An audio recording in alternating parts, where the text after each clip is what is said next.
Good evening sir. Good evening sir. Good evening good sir. Evening sir. Good evening sir. Good evening sir. Sir हाँ भाई, sir पिछले class में आपने 2 ही लिए थे लास्ट में प्लैटिनम के साथ। तो क्या लिए थे? ही लिए थे सर, हाइड्रोजन इलेक्ट्रो, जो स्टैंडर्ड कंडीशंस पे नहीं थे। तो सर उसमें आपने लिखा था होगा log P1 C1 by P1 C2, अगर स्टैंडर्ड कंडीशंस पे नहीं, कंसंट्रेशन सेम नहीं है। बट सर उसका कोएफिशिएंट 2 है, तो आपने उसका स्क्वायर क्यों नहीं लगाया? अब यार पता नहीं, अब तुम देख लो अगर तो लगा। आपकी आवाज कम आ रही है, बहुत कम आ रही है सर आपकी आवाज कट कट के आ रही है और बहुत कम भी आ रही है। अच्छा,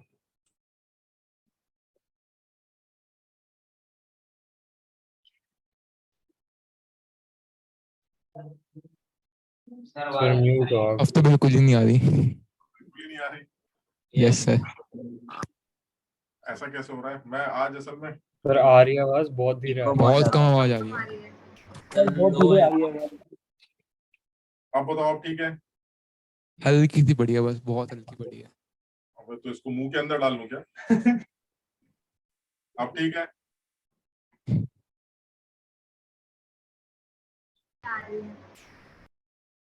नहीं आ रही है? बहुत सर मजा नहीं आ रहा। माइक तो ऐसे ही लगता होगा ना, और तो कहीं नहीं लगता होगा, यहीं कहीं लगा लेते होंगे। इसको बढ़ा के देखो, आउटपुट लेवल इंक्रीज करके देखो, ऊपर ऊपर वाला। फुल है सर। सर ये प्रॉब्लम है स्पीकर का। अच्छा, सर शायद आज आपने माइक दूसरा लगानी। अरे यार आज जगह ही दूसरी है भाई। सर जब नोएडा। आज नोएडा में हूँ।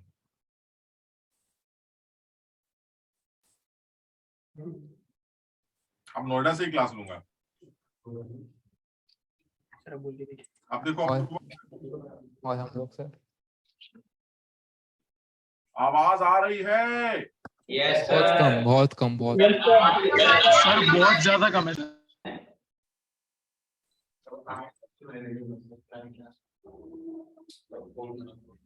अब तो सब कुछ फुल है यार, और कैसे आवाज आती है?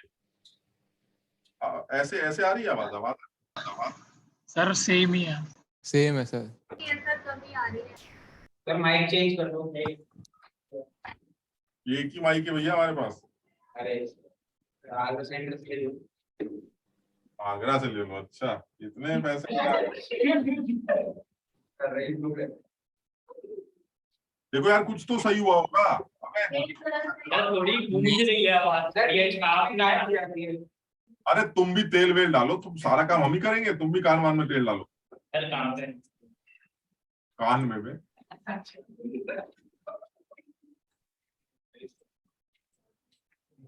देखो भैया, इससे ज्यादा नहीं हो पाएगी, अगर हो पा रहा है तो बताओ, नहीं तो हम चलें। नहीं सही है। हाँ देखा, अब सही हो गई। सर आवाज क्लियर है। आवाज क्लियर है, ठीक है। तो तेज आ रही है, सही आ रही है आवाज, कोई इशू नहीं है वॉइस में। ठीक है, ये देखा बच्चा। अब ये देखिए, हरीश पहले ही बोल देते हैं, देखो इतनी देर से परेशान कर रहे हैं सर पता नहीं सर, मैंने ध्यान नहीं दिया इस चीज का। हाँ, बहुत देर से परेशान कर रहे हैं।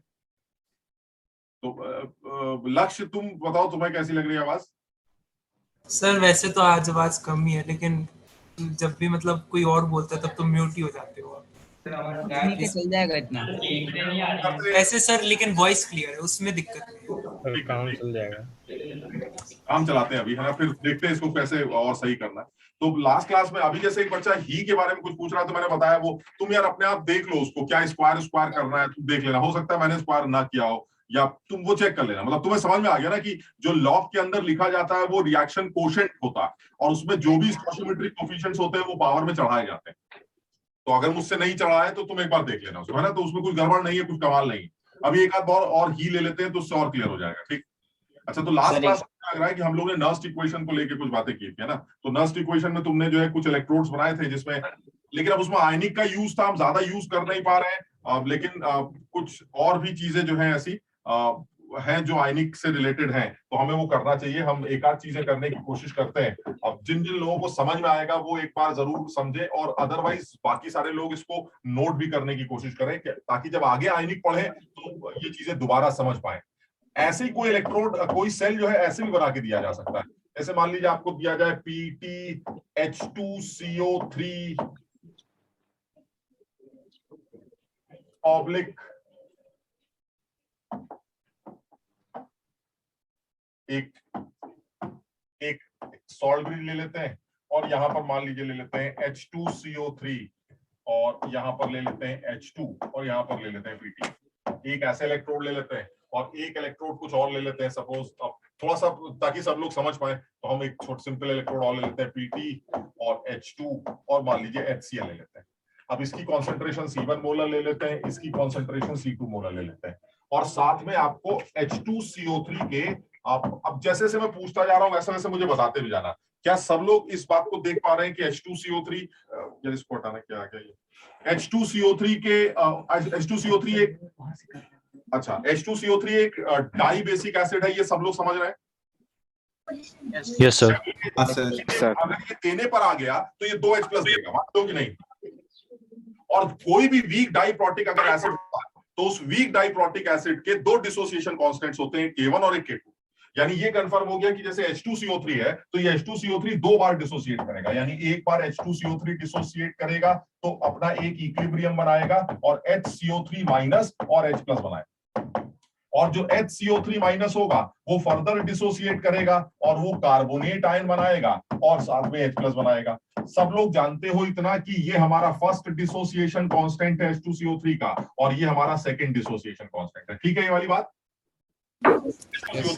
Yes sir. एक वीक डाइप्रोटिक एसिड है और वीक डाइप्रोटिक एसिड के दो डिसोसिएशन कांस्टेंट्स होते हैं। अच्छा, इन दोनों में भी अगर हम बात करें तो इन दोनों में बड़ा कौन सा होगा छोटा कौन सा होगा ये भी तुम्हें पता है। जो पहला वाला डिसोसिएशन कांस्टेंट है वो बड़ा है और जो सेकंड वाला डिसोसिएशन कांस्टेंट है वो छोटा है। क्यों? क्योंकि सर पहले वाले में जो H+ निकल रहा है वो एक न्यूट्रल आदमी में से निकल रहा है, इसमें से H+ निकल गया। लेकिन जो दूसरा वाला H+ निकल रहा है ये माइनस चार्ज में से निकल रहा है, एक निगेटिव आयन में से निकल रहा है, और निगेटिव आयन में से H+ का निकलना ये मुश्किल हो जाएगा क्योंकि निगेटिव चार्ज H+ को खींचेगा। इसका मतलब ये हुआ सेकंड डिसोसिएशन तो हमारा कमजोर है, फर्स्ट डिसोसिएशन हमारा मजबूत है। इसका मतलब ये हो गया कि हर केस में चाहे कैसा भी एसिड क्यों ना हो, अगर वो पॉलीप्रोटिक एसिड है तो उसका जो सक्सेसिव डिसोसिएशन कांस्टेंट होगा वो हमेशा छोटा होगा। यानी अगर मान लीजिए ये ट्राई बेसिक भी होता तो एक और H निकालता तो वो K3 होता, तो K3 और छोटा होता। यानी जैसे जैसे H निकलते जाएंगे उसका डिसोसिएशन कांस्टेंट उतना ही कमजोर होता जाएगा। रीजन क्या होगा? जैसे जैसे H निकलते जाएंगे उसका निगेटिव चार्ज उसके ऊपर बढ़ता जाएगा और निगेटिव चार्ज में से H+ का निकलना ये मुश्किल होता चला जाएगा क्योंकि निगेटिव चार्ज H+ को जाने ही नहीं देगा। यानी एक चीज तो समझ में आती है कि अगर आप किसी वीक एसिड की बात करते हैं तो वीक एसिड का डिसोसिएशन पहली बात 100% नहीं होता। लास्ट क्लास में हमने एक मोनोप्रोटिक वीक एसिड की बात की थी जैसे एस्टिक एसिड, और तुमने क्या याद किया था कि उस एस्टिक एसिड का डिसोसिएशन कांस्टेंट अगर K है तो उससे आने वाले H+ √K × C से निकाले जाते हैं। अब हमने सेकंड केस बनाया है कि अब एक ऐसा वीक एसिड लिया जा रहा है जो डाइप्रोटिक है, यानी 2H+ दे सकता है। तो अगर ये 2H+ दे सकता है तो एक बार H+ देगा, फिर दोबारा H+ देगा, और हमें ये चीज समझ में आती है कि ये जो आपने बनाया है, ये बनाने वालों ने इसको जैसा भी बनाया हो, जितना मुश्किल दिखाई दे रहा हो, लेकिन एक्चुअली हम माने इस बात को कि ये जो सेल हमें दिया गया है ये एक ऐसा सेल है जिसको मैं आसान कर सकता हूं कुछ इस तरह से। समझना अपने आप, PTH2H+ एंड H+H2PT, समझो बात को, ये है मेरा सेल। आपने पता नहीं क्या लिख रखा है H2CO3 और HCl, पता नहीं क्या क्या लिख रखा है, लेकिन एक्चुअली मेरा सेल क्या है? मेरे पास एक हाइड्रोजन इलेक्ट्रोड यहां है और मेरे पास एक हाइड्रोजन इलेक्ट्रोड यहां है। मेरे पास दो हाइड्रोजन इलेक्ट्रोड्स हैं जिनको मैंने जोड़ा है, और जब दो हाइड्रोजन इलेक्ट्रोड्स को जोड़ के सेल बनाया जाएगा तो मुझे उसका सेल पोटेंशियल कैलकुलेट करना है। अब सिर्फ एक दिक्कत है, दिक्कत यह है कि यहां से आने वाले H+ कितने हैं और यहां से आने वाले H+ कितने हैं ये पता होने चाहिए। और मुझे लगता है पहले वाले केस में तो कोई झंझट ही नहीं है। पहले वाले केस में आने वाले जो H+ होंगे वो तो C1 ही होंगे। Yes sir. क्योंकि HCl एक स्ट्रॉन्ग एसिड है और स्ट्रॉन्ग एसिड 100% डिसोसिएट कर जाता है। तो अगर HCl एक स्ट्रॉन्ग एसिड है तो ये 100% डिसोसिएट करके आपको क्या दे देगा? H+। यानी इस इक्वेशन में HCl पूरा का पूरा डिसोसिएट कर जाएगा H+ और Cl- में। अगर HCl की कॉन्सेंट्रेशन C1 मोलर है तो इससे आने वाले H+ भी C1 मोलर होंगे। यानी एक चीज तो क्लियर हो गई, लेफ्ट हैंड साइड यानी एनोड पर H+ कॉन्सेंट्रेशन C1 मोलर। ठीक, अब आते हैं कैथोड पर। कैथोड पर H+ की कॉन्सेंट्रेशन यहां से आएगी। अब ये H+ कैसे निकल के आएंगे? जो अभी आपने बताया वो ये बताया कि ये आदमी एक बार H+ यहां से देगा, एक बार फर्दर H+ देगा, तो जो टोटल H+ होंगे वो ये होंगे।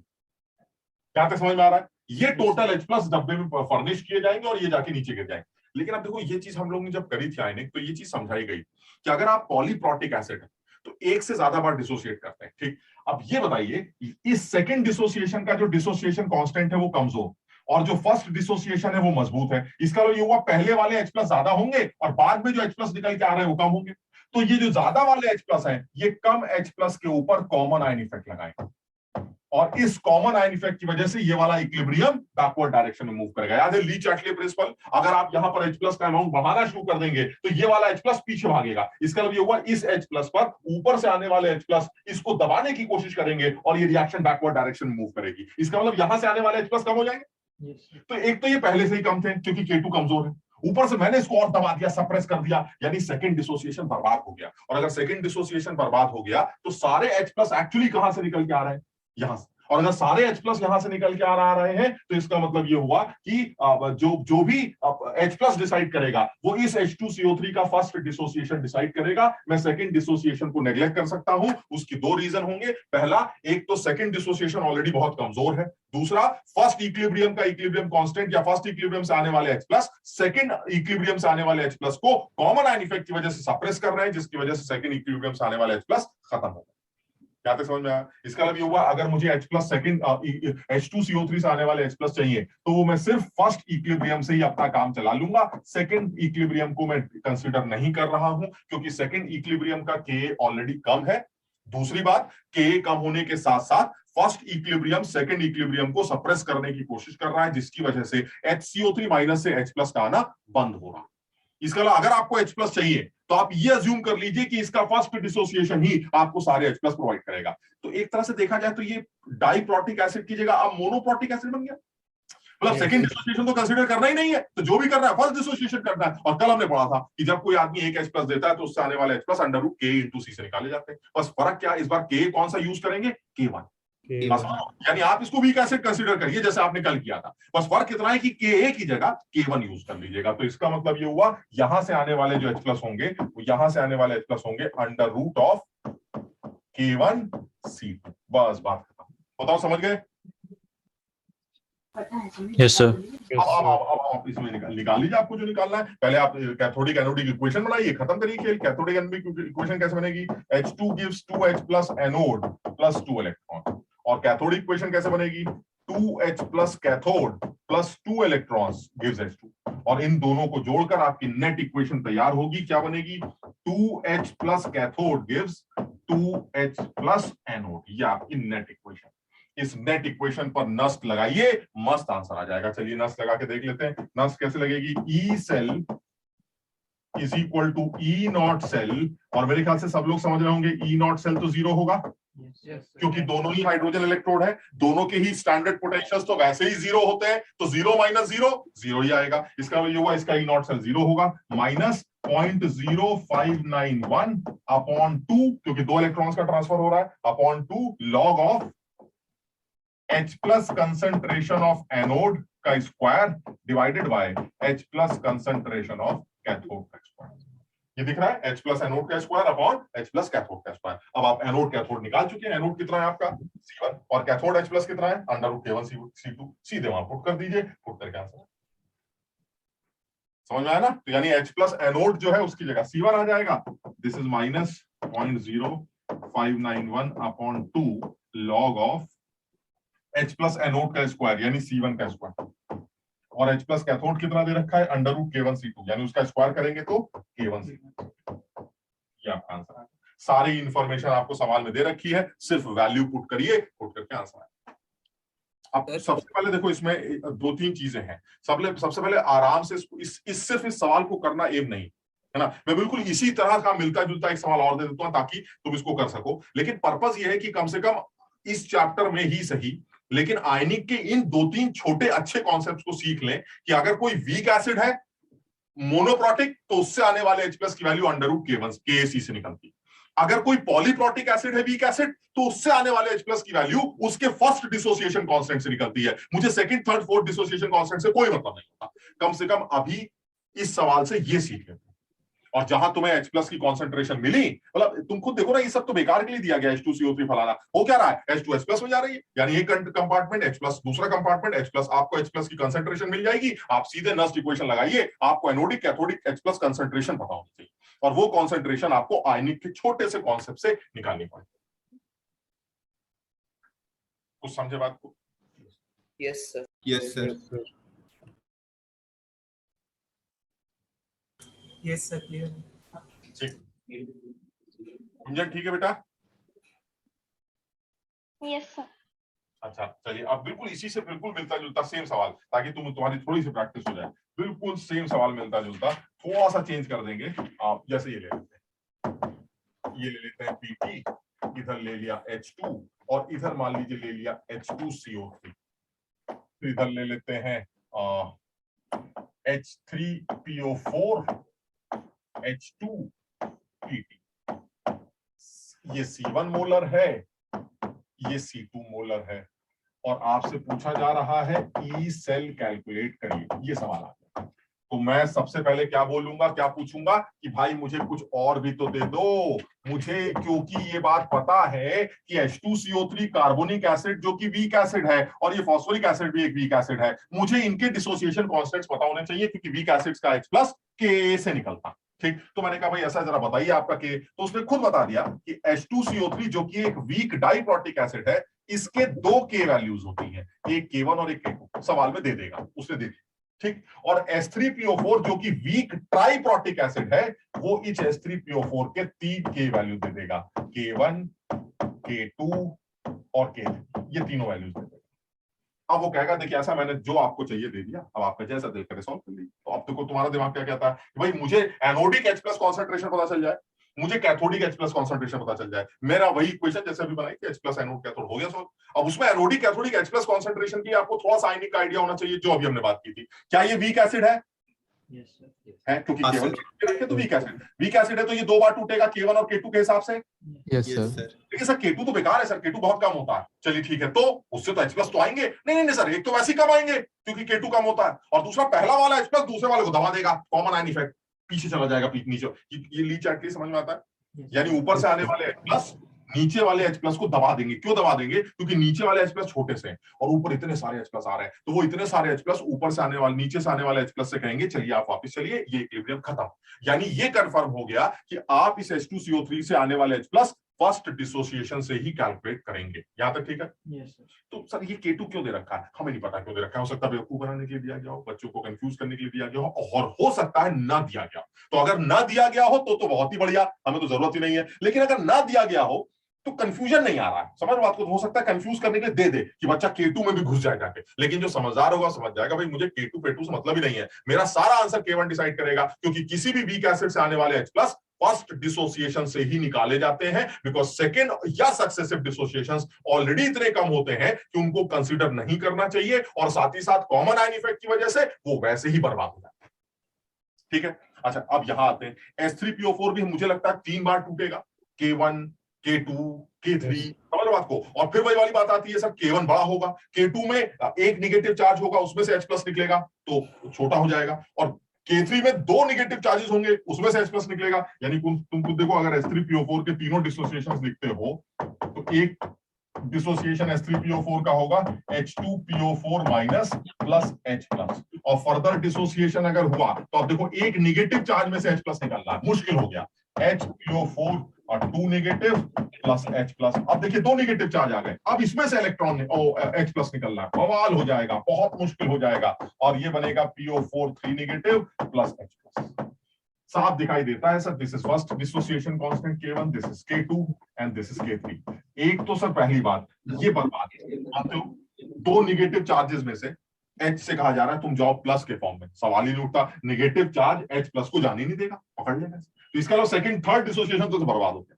ठीक, अब सेकंड पे आते हैं सर, सेकंड भी मजेदार नहीं है क्योंकि नेगेटिव चार्ज आ चुका है, नेगेटिव चार्ज में से H प्लस का निकालना ये मुश्किल हो जाएगा, यानी सेकंड और थर्ड डिसोसिएशन तो वैसे बेकार है, यानी इनसे आने वाले H प्लस तो वैसे ही कम होंगे, और ऊपर वाला कहेगा लो भाई हम तुम्हें बर्बाद कर देंगे, क्योंकि हमारा K1 ठीक है, हमारा K1 ठीक है तो हमारे H प्लस ठीक होंगे, हमारे H प्लस ठीक होंगे तो तुम्हारे ऊपर कॉमन आयन लगाएंगे और साथ ही साथ इसके ऊपर भी कॉमन आयन लगाएंगे। बताओ समझे?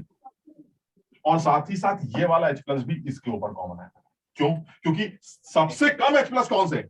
नीचे वाले। थोड़े से ज्यादा ये वाले, सबसे ज्यादा ये वाले। तो जो सबसे ज्यादा है वो दोनों को बर्बाद कर देगा और बीच वाला नीचे वाले को बर्बाद कर देगा। तो नीचे वाला तो लुट गया, समझ लो बात को, खत्म, इससे मतलब ही नहीं, लगभग ये भी बर्बाद। तो जो भी H प्लस है वो कहां से आ रहा है? फर्स्ट डिसोसिएशन से। इसका लगे हुआ सर ये तो सेम सवाल हो गया, आप H3PO4 के पता नहीं काहे K1 K2 K3 दे रहे हैं, सिर्फ K1 दे दीजिए हमारा काम चल जाएगा। तो बड़ा सीधा सवाल हो गया, डायरेक्ट इक्वेशन बना सकते हैं। E cell is equal to E naught cell, जिसको आप 0 मान सकते हैं, minus 0.0591 upon 2 log of H plus anode का square divided by H plus cathode का square. Sir anodic cathodic compartments आपको पता है, एनोड की कॉन्सेंट्रेशन यहां से और कैथोड की यहां से निकले, खत्म हो गया। देखो एक काम करते हैं ना, K1 K2 सेम लग रहे हैं, मतलब एग्जाम में तो वैल्यूज अलग देगा, लेकिन हमारे K1 की वैल्यू, तो इसको K1 डैश ले लेते हैं ऐसे, समझ लो ना, ऐसे K2 डैश ऐसे थोड़ा सा, ताकि अंतर लगे। तो आप बताइए आंसर क्या निकल के आएगा? आंसर आ जाएगा, ये तो 0 हो गया,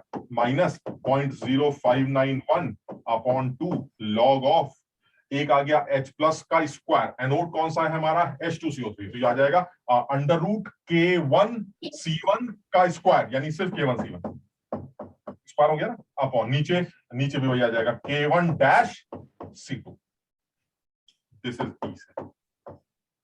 इसमें कहीं पर भी K2 या K2 डैश या K3 या K3 डैश की जरूरत कहीं नहीं पड़ रही। क्यों? क्योंकि सर वीक एसिड जब भी दिया जाता है, जब वो डिसोसिएट करता है, तो उसके डिसोसिएशन को हम फर्स्ट डिसोसिएशन से ही आने वाले H प्लस को मेजरली कंसीडर करते हैं, क्योंकि सेकंड और थर्ड या सक्सेसिव डिसोसिएशंस कमजोर माने जाते हैं। क्योंकि सक्सेसिव डिसोसिएशन कांस्टेंट्स में H प्लस जो है वो उन चीजों से निकलता है जो ऑलरेडी नेगेटिवली चार्ज है, और नेगेटिवली चार्ज आदमी से H प्लस का निकलना ये मुश्किल हो जाता है। यानी सक्सेसिव डिसोसिएशन कांस्टेंट पहला निकला, फिर दूसरा निकला, फिर तीसरा निकला, तो ये जो सक्सेसिव डिसोसिएशंस है ये कमजोर होते चले जा रहे हैं।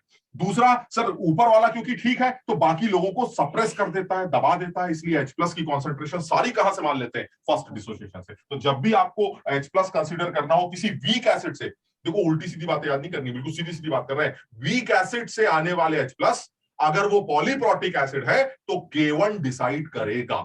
सिर्फ अभी हम एसिड की बात कर रहे हैं, कहीं और हो सकता है कुछ और बात करें। किसी भी वीक पॉलीप्रोटिक एसिड से आने वाले H प्लस K1 से निकाले जाते हैं, ये इतनी बात कर। ठीक है भाई, ये समझ में आ गया? Yes sir. ठीक है, अच्छा अब थोड़ी सी और यस सर। कह रहे सर ये तो चलिए हमें यहां तक समझ में आ गया कि अगर एक मोनोप्रोटिक वीक एसिड है तो भी हम सवाल कर लेंगे, H प्लस की कॉन्सेंट्रेशन निकालकर हम नस्ट इक्वेशन अप्लाई कर देंगे। अगर पॉलीप्रोटिक वीक एसिड है तो भी हम H प्लस की कॉन्सेंट्रेशन निकालकर नस्ट इक्वेशन अप्लाई कर देंगे। और क्या तरीका हो सकता है? तो चलिए और एक आध तरीकों की बात करते हैं। दूसरा तरीका, या किसी और अच्छे सवाल की बात करें तो ये भी कर सकता है, वो कर सकता है, हम डायग्राम के फॉर्म में दिखाते हैं। मान लीजिए कुछ ऐसा कर दे वो कि भाई ये आपका एक कंटेनर हो गया, इसके अंदर ये आपका मान लीजिए प्लैटिनम क्लोराइड है, और इसके अंदर आपने सोल्यूशन कर रखा है, और ये आपने हाइड्रोजन गैस में रखी है। अब इधर आपने जो है वो रेजिस्टेंस लगा रखा है, ये आपका दूसरा कंटेनर है, और दूसरे कंटेनर के अंदर अच्छी बात ये है कि इस दूसरे कंटेनर में आपने इधर हाइड्रोजन गैस ले रखी है, और इस कंपार्टमेंट के अंदर जो है आपने जो भर रखा है वो और इस कंपार्टमेंट में जो भर रखा है उनमें क्या अंतर है? तो ये हम अज्यूम कर लेते हैं कि यहाँ से इलेक्ट्रॉन्स बाहर जा रहे हैं, तो दैट मींस हमारा लेफ्ट कंपार्टमेंट जो है वो एनोड बन गया और राइट कंपार्टमेंट हमारा कैथोड बन गया। ठीक है, जहां से इलेक्ट्रॉन निकलते हैं वो एनोड होता है, और जहां इलेक्ट्रॉन जाते हैं वो कैथोड बन जाता है। चलिए अब वो ये कह रहा है कि ये बताइए इस सिस्टम का ईएमएफ कैसे निकलेगा? तो एक चीज तो क्लियर है कि सर ई नॉट 0 हो, क्योंकि सर दोनों ही, मतलब क्या ये स्टेटमेंट ठीक है कि अगर दोनों इलेक्ट्रोड्स हाइड्रोजन इलेक्ट्रोड्स होंगे तभी सेल का ई नॉट 0 होगा? ट्रू और फॉल्स? ट्रू। जब दोनों इलेक्ट्रोड्स हाइड्रोजन इलेक्ट्रोड्स तभी उस सेल का ई नॉट 0 होगा। ट्रू और फॉल्स? फॉल्स। बताओ गड़बड़ क्या है इसमें? एक वर्ड गड़बड़ है, कौन सा वर्ड? तभी।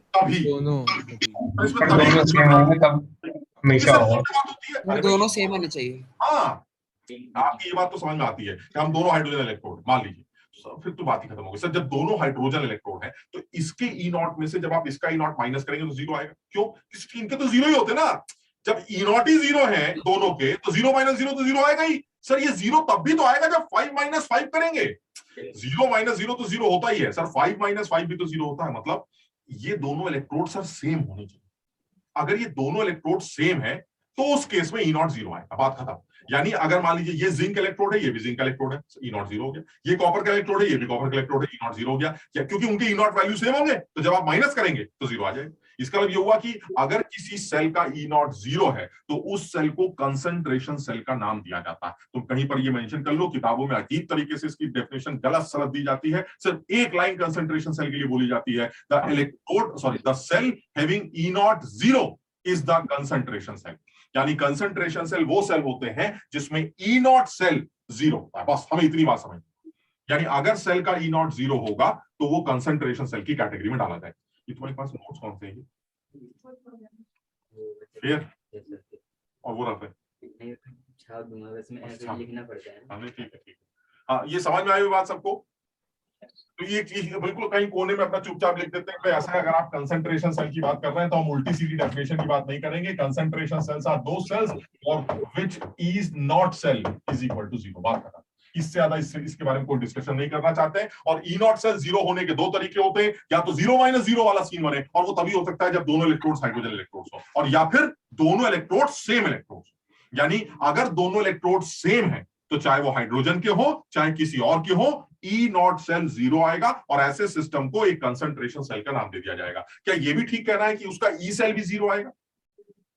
नहीं, ये तो सब कंसंट्रेशन वगैरह के ऊपर डिपेंड करेगा। वो हम नस्ट इक्वेशन से निकालेंगे, आ गया तो आ गया, नहीं आया तो नहीं, बात खत्म हो गई। तो यानी सर वो हमें निकालना है, वो जीरो नहीं आएगा। अगर वो जीरो आता है फिर तो वो दोनों इलेक्ट्रोड सिमिलर इलेक्ट्रोड्स हो गए, फिर तो सेल काम कर ही नहीं सकता। तो इसका मतलब हुआ सर वो आप माइनस करेंगे, नस्ट इक्वेशन लगाएंगे, जो भी कुछ होगा वैल्यू पुट करके अपने आप पता चल जाएगा। लेकिन ई नॉट सेल के जीरो होने के इसका मतलब ये नहीं है कि सेल का ई सेल भी जीरो, ठीक है।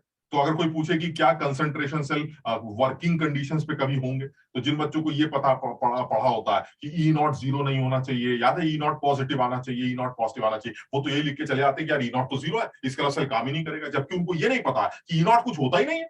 ई नॉट तो वो होता है जो नहीं होता, मतलब सर अगर तुम ऐसे होते तो ई नॉट, जब तुम ऐसे हो ही नहीं तो क्या आएगा? ई, और वो ई जीरो नहीं आना चाहिए। और ई नॉट के जीरो होने से ई के जीरो का कोई रिलेशन नहीं है। हाँ, ये जरूर है कि ई नॉट की मदद से ही ई निकलता, और वो ई पॉजिटिव या नेगेटिव कुछ भी आ सकता है, that depends on the equation, ठीक। तो अब जैसे इसको भी देखें तो ये हमें कंसंट्रेशन सेल जैसा दिखता है, बिकॉज या इससे पहले वाले जितने तुमने केस बनाए थे वो सारे कंसंट्रेशन सेल वाले लग रहे थे, तो उन सबका ई नॉट जीरो था।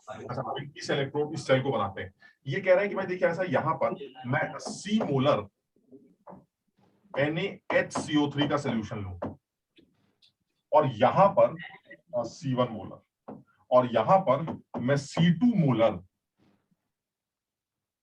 Na2CO3 का सोल्यूशन।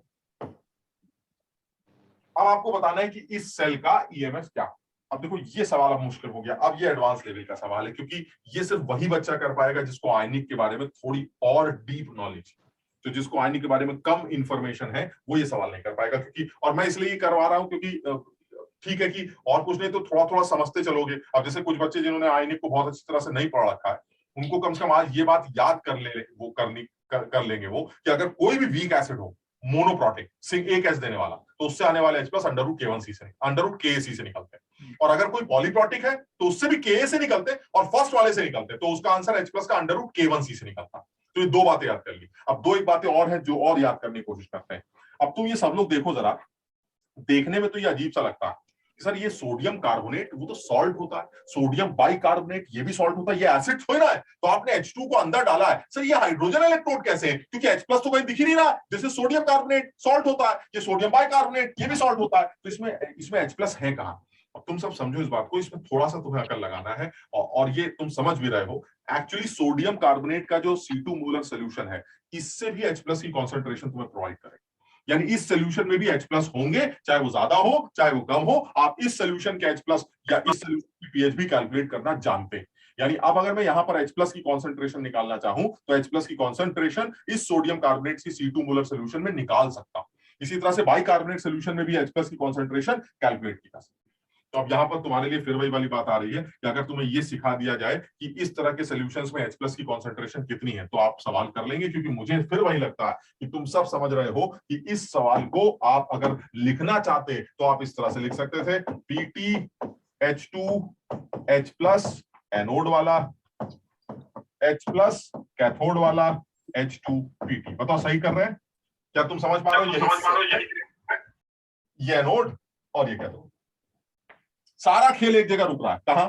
ये क्या चीज है सर? ये H प्लस एनोड कहां से मिलेंगे? क्योंकि मुझे तो पूरी इक्वेशन समझ में आ गई, मुझे आंसर तक समझ में आ गया कि अब मुझे आंसर यहां से निकालना है। समझना अपने आप, E cell is equal to E naught cell जो कि 0 है minus 0.0591 upon 2 log of H plus concentration of anode का square divided by H plus concentration of cathode का स्क्वायर। बताओ ठीक कर रहे हैं?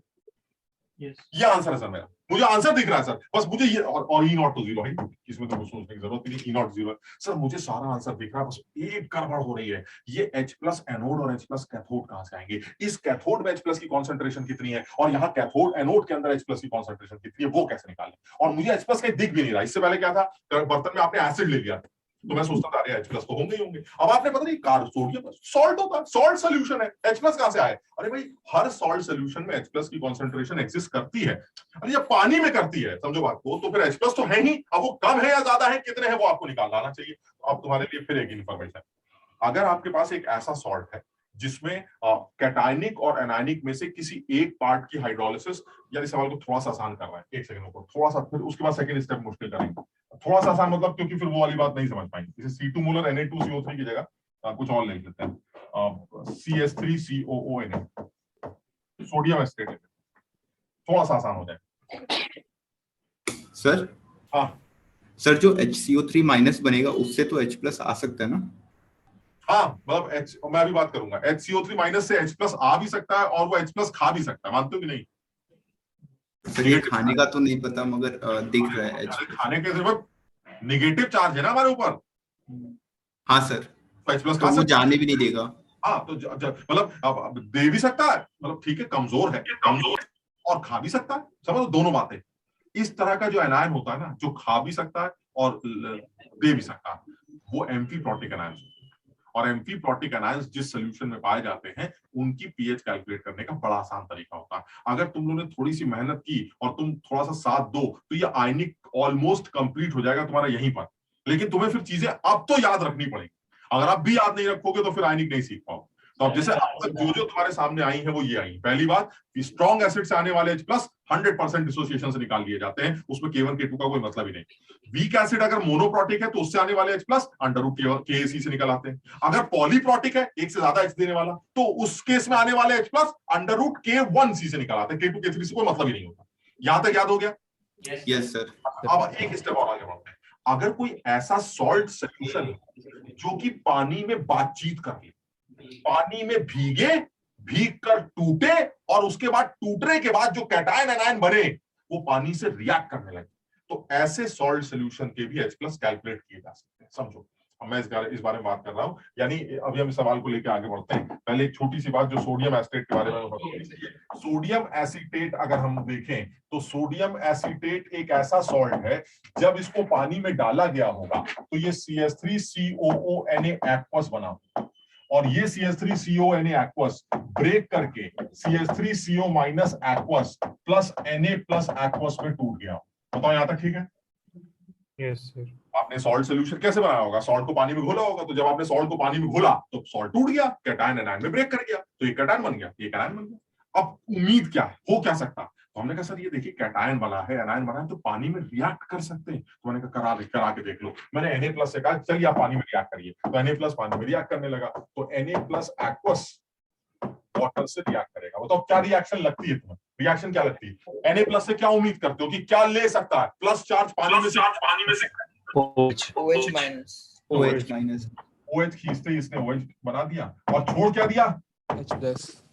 ये की सर ये हो सकता है, इससे ज्यादा कुछ हो ही नहीं सकता। लेकिन यार ये भी नहीं हो रहा, मतलब हो तो सकता था लेकिन ये भी नहीं हो रहा है। क्यों नहीं हो रहा है? हम सब जानते हैं सर, NaOH एक स्ट्रॉन्ग बेस होता है और स्ट्रॉन्ग बेस पानी के अंदर 100% डिसोसिएट करता है। यानी अगर मान लीजिए गलती से Na प्लस ने NaOH बना भी दिया, तो हम लोग मान लो बन गया, तो NaOH क्या बोलेगा? अरे यार पानी पड़ा, NaOH पानी स्ट्रॉन्ग बेस टूट जाएंगे, यानी ये रिएक्शन फौरन पीछे भाग जाएगा। बात समझ लो? यानी ये NaOH फिर से ब्रेक करके क्या बना देगा? Na प्लस और OH माइनस। यानी कहने का मतलब ये हुआ ये रिएक्शन फॉरवर्ड जा ही नहीं पाएगी, क्योंकि फॉरवर्ड जाते ही NaOH बना टूटा, बना टूटा, बना टूटा। इसका मतलब Na प्लस का कुछ नहीं हो रहा पानी के अंदर। बताओ ये बात समझे कि नहीं? इसका मतलब कब नहीं होगा इस तरह के कैटायन का कुछ नहीं पानी के अंदर? जब वो कैटायन एक ऐसा कैटायन हो जो वाटर के अंदर एक स्ट्रॉन्ग बेस बनाता हो। समझो बात, अगर कोई कैटायन वाटर के अंदर स्ट्रॉन्ग बेस बनाएगा तो वो कैटायन वाटर के अंदर हाइड्रोलाइज नहीं करेगा। अच्छा, और मजे की बात, ये जो कैटायन है, ये कैटायन जो स्ट्रॉन्ग बेस बनाएगा, ये वो स्ट्रॉन्ग बेस होगा जो जिस स्ट्रॉन्ग बेस से वो खुद बना होगा। मेरी बात समझना, यानी तुम सब जानते हो जो सॉल्ट होता है, जैसे मान लीजिए NaCl, NaCl का जो Na पार्ट होता है ये कैटायनिक पार्ट है और Cl पार्ट एनायनिक पार्ट। तो किसी भी सॉल्ट का कैटायनिक पार्ट कहां से आता है? सोचिए जरा, ये NaCl कहां से बना होगा? सोचिए।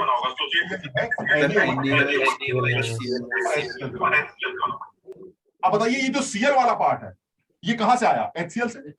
और Na वाला पार्ट कहां से आया? NaOH से। इसका मतलब ये हुआ किसी भी सॉल्ट का जो कैटायनिक पार्ट होता है वो बेस से आता है, और किसी भी सॉल्ट का जो एनायनिक पार्ट होता है वो एसिड। इसका मतलब ये हुआ कि ये जो Na+ है ये पक्का NaOH से आया होगा, और NaOH क्योंकि स्ट्रॉन्ग बेस है इसलिए Na+ की हाइड्रोलिसिस नहीं होगी। क्यों? क्योंकि जब ये हाइड्रोलाइज करेगा तो वही स्ट्रॉन्ग बेस दोबारा बना देगा जहां से वो बना था, और वो 100% दोबारा डिसोसिएट कर जाएगा। यानी कोई भी ऐसा सॉल्ट जिसका कैटायनिक पार्ट स्ट्रॉन्ग बेस से आता है, वो सॉल्ट का कैटायनिक पार्ट वाटर में हाइड्रोलाइज नहीं होता, वो वाटर में रिएक्ट नहीं करता, क्योंकि अगर वो वाटर से रिएक्ट करेगा तो एक स्ट्रॉन्ग बेस बनाएगा, और स्ट्रॉन्ग बेस वाटर के अंदर 100% डिसोसिएट करता है। क्लियर है यहां तक? Yes sir. अब सोचो ये Na+ की जगह अमोनियम आयन होता, अमोनियम आयन, जैसे अमोनियम क्लोराइड ऐसे। अब क्या होता? Sir ammonium ion is coming from ammonium hydroxide. Ammonium ion कहां से आएगा? कैटायन बेस से। बेस कौन सा होगा? Ammonium hydroxide.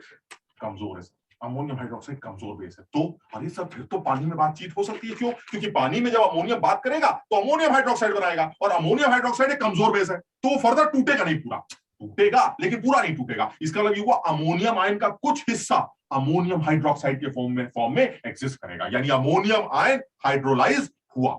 समझ रहे हो बात? यानी कोई भी सॉल्ट जिसका कैटायनिक पार्ट एक वीक बेस से आ रहा है वो पानी में रिएक्ट कर सकता है। कोई भी सॉल्ट जिसका कैटायनिक पार्ट स्ट्रॉन्ग बेस से आ रहा है उसका कैटायनिक पार्ट वाटर में रिएक्ट नहीं कर सकता। यहां तक समझ में आ गया? Yes sir. यानी ये क्लियर हो गया कि सोडियम एसीटेट का जो सोडियम आयन है which is coming from NaOH, ये वाटर से रिएक्ट नहीं कर रहा। क्लियर? इसका मतलब सर ये खेल खत्म हो गया, ये रिएक्शन मत दिखेगा गलत। चलिए ठीक है, अब आते हैं एसीटेट। हमने कभी एसीटेट आयन भी पानी के अंदर पढ़े, हो सकता है ये लोग बात करें। हमने कहा यार ये बात करेंगे क्यों? अब एसिड एनायन के लिए भी तो यही बोलोगे, एनायन जो है कहां से आ रहा है? एसिड से। तो हम यही बात जैसे हमने बेस के लिए बोला, अगर वो एनायन किसी स्ट्रॉन्ग एसिड से आ रहा है तो वाटर में बात नहीं करेगा, लेकिन अगर वो एनायन किसी वीक एसिड से आ रहा है तो वो वाटर में रिएक्ट करेगा। अब आप खुद देख लीजिए, acetate ion is coming from what? Acetate ion जो है वो एसिटिक एसिड से बनते हैं। तो अगर ये वाटर में रिएक्ट करेंगे तो वाटर में से H+ को खींच लेंगे और रिलीज क्या करेंगे? OH negative. समझो। अब ये रिएक्शन होगी कि नहीं सर? जैसे ऊपर वाली आपने मना कर दी थी कि वापस चलो, अब ये रिएक्शन होगी कि नहीं? हाँ सर ये हो जाएगी। क्यों? क्योंकि एसिटिक एसिड वीक एसिड है, बनेगा थोड़ा बहुत टूट जाएगा, बनेगा थोड़ा बहुत टूट जाएगा। इसका मतलब सर एसिटिक एसिड भी एग्जिस्ट करेगा और एसीटेट आयन भी एग्जिस्ट करेंगे। So there must be an equilibrium. So ultimately acetate water के अंदर हाइड्रोलाइज हो रहे हैं। Why? Because acetate are coming from weak acid. यानी तुम अब सबसे पहले इस बात को याद करो कि किसी भी सॉल्ट के अंदर अच्छी बात यह है कि सॉल्ट वाटर के अंदर पूरा का पूरा टूटता है। पहली बात, इसका इससे मतलब नहीं कि तुम स्ट्रॉन्ग एसिड से बने या स्ट्रॉन्ग बेस से बने, बात खत्म। जब तक सवाल में बोल नहीं रहा है तब तक मेरे लिए सॉल्ट एक स्ट्रॉन्ग इलेक्ट्रोलाइट है, 100% डिसोसिएट करेगा, बात खत्म। ठीक? सॉल्ट लिया, पानी में डाला, भीग गया, भीगने के बाद टूट गया, टूटने के बाद कैटायन बना और एनायन बना। अब आप डिसाइड करिए कि कैटायन पानी में रिएक्ट कर रहा है या एनायन पानी में रिएक्ट कर रहा है। कैसे डिसाइड करेंगे? अगर कैटायन स्ट्रॉन्ग बेस से बनता है, स्ट्रॉन्ग बेस से आया तो रिएक्ट नहीं करेगा, और अगर एनायन भी स्ट्रॉन्ग एसिड से आया तो भी रिएक्ट नहीं करेगा। इसका मतलब हुआ ऐसा सॉल्ट जिसका कैटायनिक पार्ट स्ट्रॉन्ग बेस से आता है, एनायनिक पार्ट स्ट्रॉन्ग एसिड से आता है, वो वाटर में बातचीत नहीं करता। जिसका सबसे अच्छा एग्जांपल नमक होता है। नमक NaOH से आता है, कोई लेना देना नहीं। HCl से आता है, कोई लेना देना नहीं। सर नमक पानी में घुलता है, मस्त घुलता है, टूटता है, मस्त टूटता है, लेकिन पानी में बात नहीं करता। कोई केमिकल रिएक्शन शो नहीं करता है, जिसकी वजह से नमक के सोल्यूशन की जो पीएच होती है वो पानी डिसाइड करता है, और पानी की पीएच 7 होती है 25 डिग्री सेंटीग्रेड पर। इसलिए नमक का सॉल्ट सोल्यूशन, नमक का जो सोल्यूशन है वो न्यूट्रल कंसीडर किया जाता है, क्योंकि उसकी पीएच वाटर डिसाइड करती है।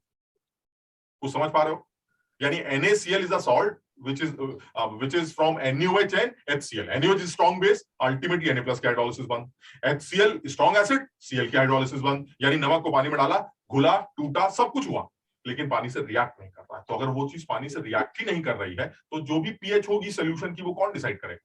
वाटर डिसाइड करेगा। और वाटर की पीएच कितनी होती है? 25 डिग्री सेंटीग्रेड 7। तो अल्टीमेटली नमक सोल्यूशन की पीएच 7।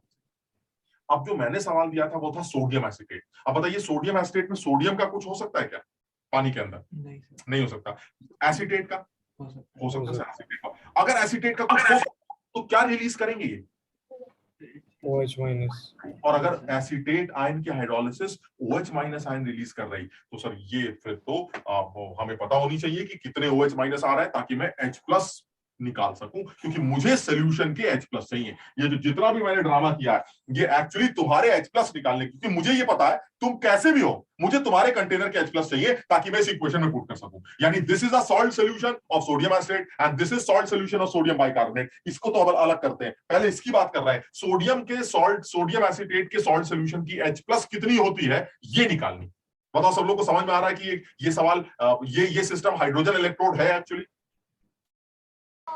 Yes, sir. अब देखने वाले इसको कहते हैं यार क्या है सर, ये कैसा हाइड्रोजन इलेक्ट्रोड है, यहाँ पर H+ कहीं नहीं। तुम समझो ये सिर्फ बेवकूफ बनाने का तरीका है। कैसा भी सॉल्ट सोल्यूशन लिया जाएगा आप उसको भूल जाइए, आप ये समझ लीजिए नीचे H+ कितने हैं ये निकालना है, बात खत्म। यहाँ H+ कितने हैं वो निकालना है। ये वाले एनोड वाले होंगे और ये वाले कैथोड वाले। मुझे किसी तरह से आप H+ कैथोड और एनोड निकाल के दे दीजिए, मुझे मतलब नहीं है कि तुम सोडियम एसिटेट हो कि बाइकार्ब, कुछ भी, मुझे कोई फर्क नहीं पड़ता।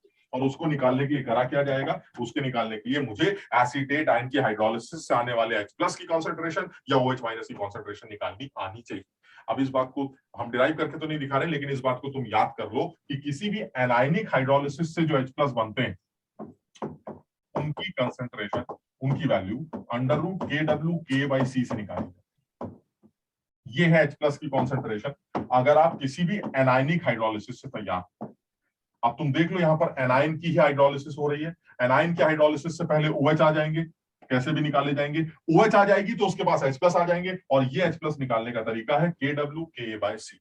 यानी आप मुझे जिस सोडियम एसिटेट की आप बात कर रहे हैं, उस सोडियम एसिटेट से आने वाले जो H+ होंगे आफ्टर हाइड्रोलिसिस, वो √KWK/C से निकालेंगे। ये फॉर्मूला में याद है। समझ पाए बात? सर यहाँ पे H+ कहाँ से आ रहे हैं? एनायनिक है ना ये, एनायनिक है। नहीं सर, मैं कह रहा हूँ कि जो H+ अब आएंगे वो कहाँ से आएंगे सर यहाँ पे? OH तो आ जाएंगे ना, OH। हाँ सर, OH तो आ जाएंगे। तो हमने OH सॉल्व कर लिए, OH सॉल्व कर लिए। मान लीजिए OH की वैल्यू आ गई 5, तो H+ कितने होंगे ये कैसे निकाले? अरे भाई ये तो पता है 25 डिग्री सेंटीग्रेड पर H और OH का जो गुणा होता है वो 10⁻⁻14 होता है। Yes sir. वो H+ आ गया। यानी जितने भी OH आएंगे, आपको अगर H+ चाहिए तो वो H+ की वैल्यू KW/OH- से निकल आएगी, क्योंकि कंटेनर के अंदर H और OH दोनों। ऐसा हो ही नहीं सकता कि सर OH 0, किसी भी सोल्यूशन में, एक्वा सोल्यूशन में OH 0 नहीं हो सकते या H+ 0 नहीं हो सकते, क्योंकि H और OH का जो मल्टीप्लिकेशन है वो हमेशा KW के बराबर होगा। ये कंफर्म, ये समझते हो कि नहीं बात को? तो आप यहां से OH निकाल लें, उस OH की वैल्यू को यहां पुट कर दीजिएगा, यहां पुट करने के बाद H+ आ जाइएगा, सब कुछ करने के बाद वो H+ यहाँ पे, ये कह रहा हूं। बट मैं पूछ रहा हूं H+ का सोर्स है यहाँ पे, मतलब OH- तो समझ आ गया, H+ का सोर्स क्या है? पानी। अरे भाई समझो बात को, पानी का इक्विलिब्रियम बना हुआ है, H और OH, पानी गिव्स HNOH। आपने OH बनाना शुरू कर दिया तो OH बढ़ते जा रहे हैं, H+ कम होते जा रहे हैं, यही तो फर्क है बस। लेकिन H+ 0 थोड़ी ना हो जाएंगे, तो जितने भी H+ होंगे वो यहां से निकाल लेंगे। कौन सा ये ना? Yes sir. H और OH का मल्टीप्लिकेशन KW, इसको मत देखो। वाटर का जो डिसोसिएशन कांस्टेंट होता है KW, वो H × OH के बराबर होता है। तो अगर आपको यहां से OH निकालने आते हैं वो OH उठाकर यहाँ पर, मैं देखो डिराइव करके नहीं दिखाना चाह रहा हूँ, मैं इसको डिराइव करके दिखा सकता हूँ, हमने किया ये सब काम बहुत बार, हम इसको डिराइव करके दिखा सकते हैं कि how come H plus is equal to KW/KYC, लेकिन हम ये नहीं दिखाना चाह रहे, हम चाह रहे हैं कि आज कम से कम या आगे 1-2 क्लासेस कम से कम तुम आयनिक के बारे में इतना तो धारणा बना लो कि इसमें कुछ फॉर्मूले हैं जिनको ध्यान रखना चाहिए। डेरिवेशंस का भी हम मना नहीं करते, बट डेरिवेशंस भी ठीक है, जब तुम्हें लगे कि डेरिवेशन भी करने हैं तो अलग बात है, अदरवाइज कम से कम एक लेवल तैयार होना चाहिए जो कि मेंस लेवल पर जेई के सवाल बनते हैं, जो बिल्कुल सीधे बनाएगा, तो उसमें कहीं कोई झंझट नहीं। इनफैक्ट मुझे तो लगता है इस बार भी आयनिक का शायद एडवांस लेवल पे भी सवाल आया था, मुझे याद आ रहा है, आसान सवाल आया था, हम करने की कोशिश करेंगे। इनफैक्ट इलेक्ट्रोकेमिस्ट्री का भी जो सवाल आया था वो भी हम करने की कोशिश करेंगे, हो सकता है आज की क्लास में स्टार्ट करें, बट हम थोड़ा सा टाइम दे रहे हैं इसके अंदर, इसलिए टाइम दे रहे हैं बिकॉज कहीं ऐसा ना हो आयनिक चक्कर में चैप्टर फिर छोड़ना पड़े हमें, मतलब छोड़ना मतलब अच्छा लेवल पे ना जा पाए।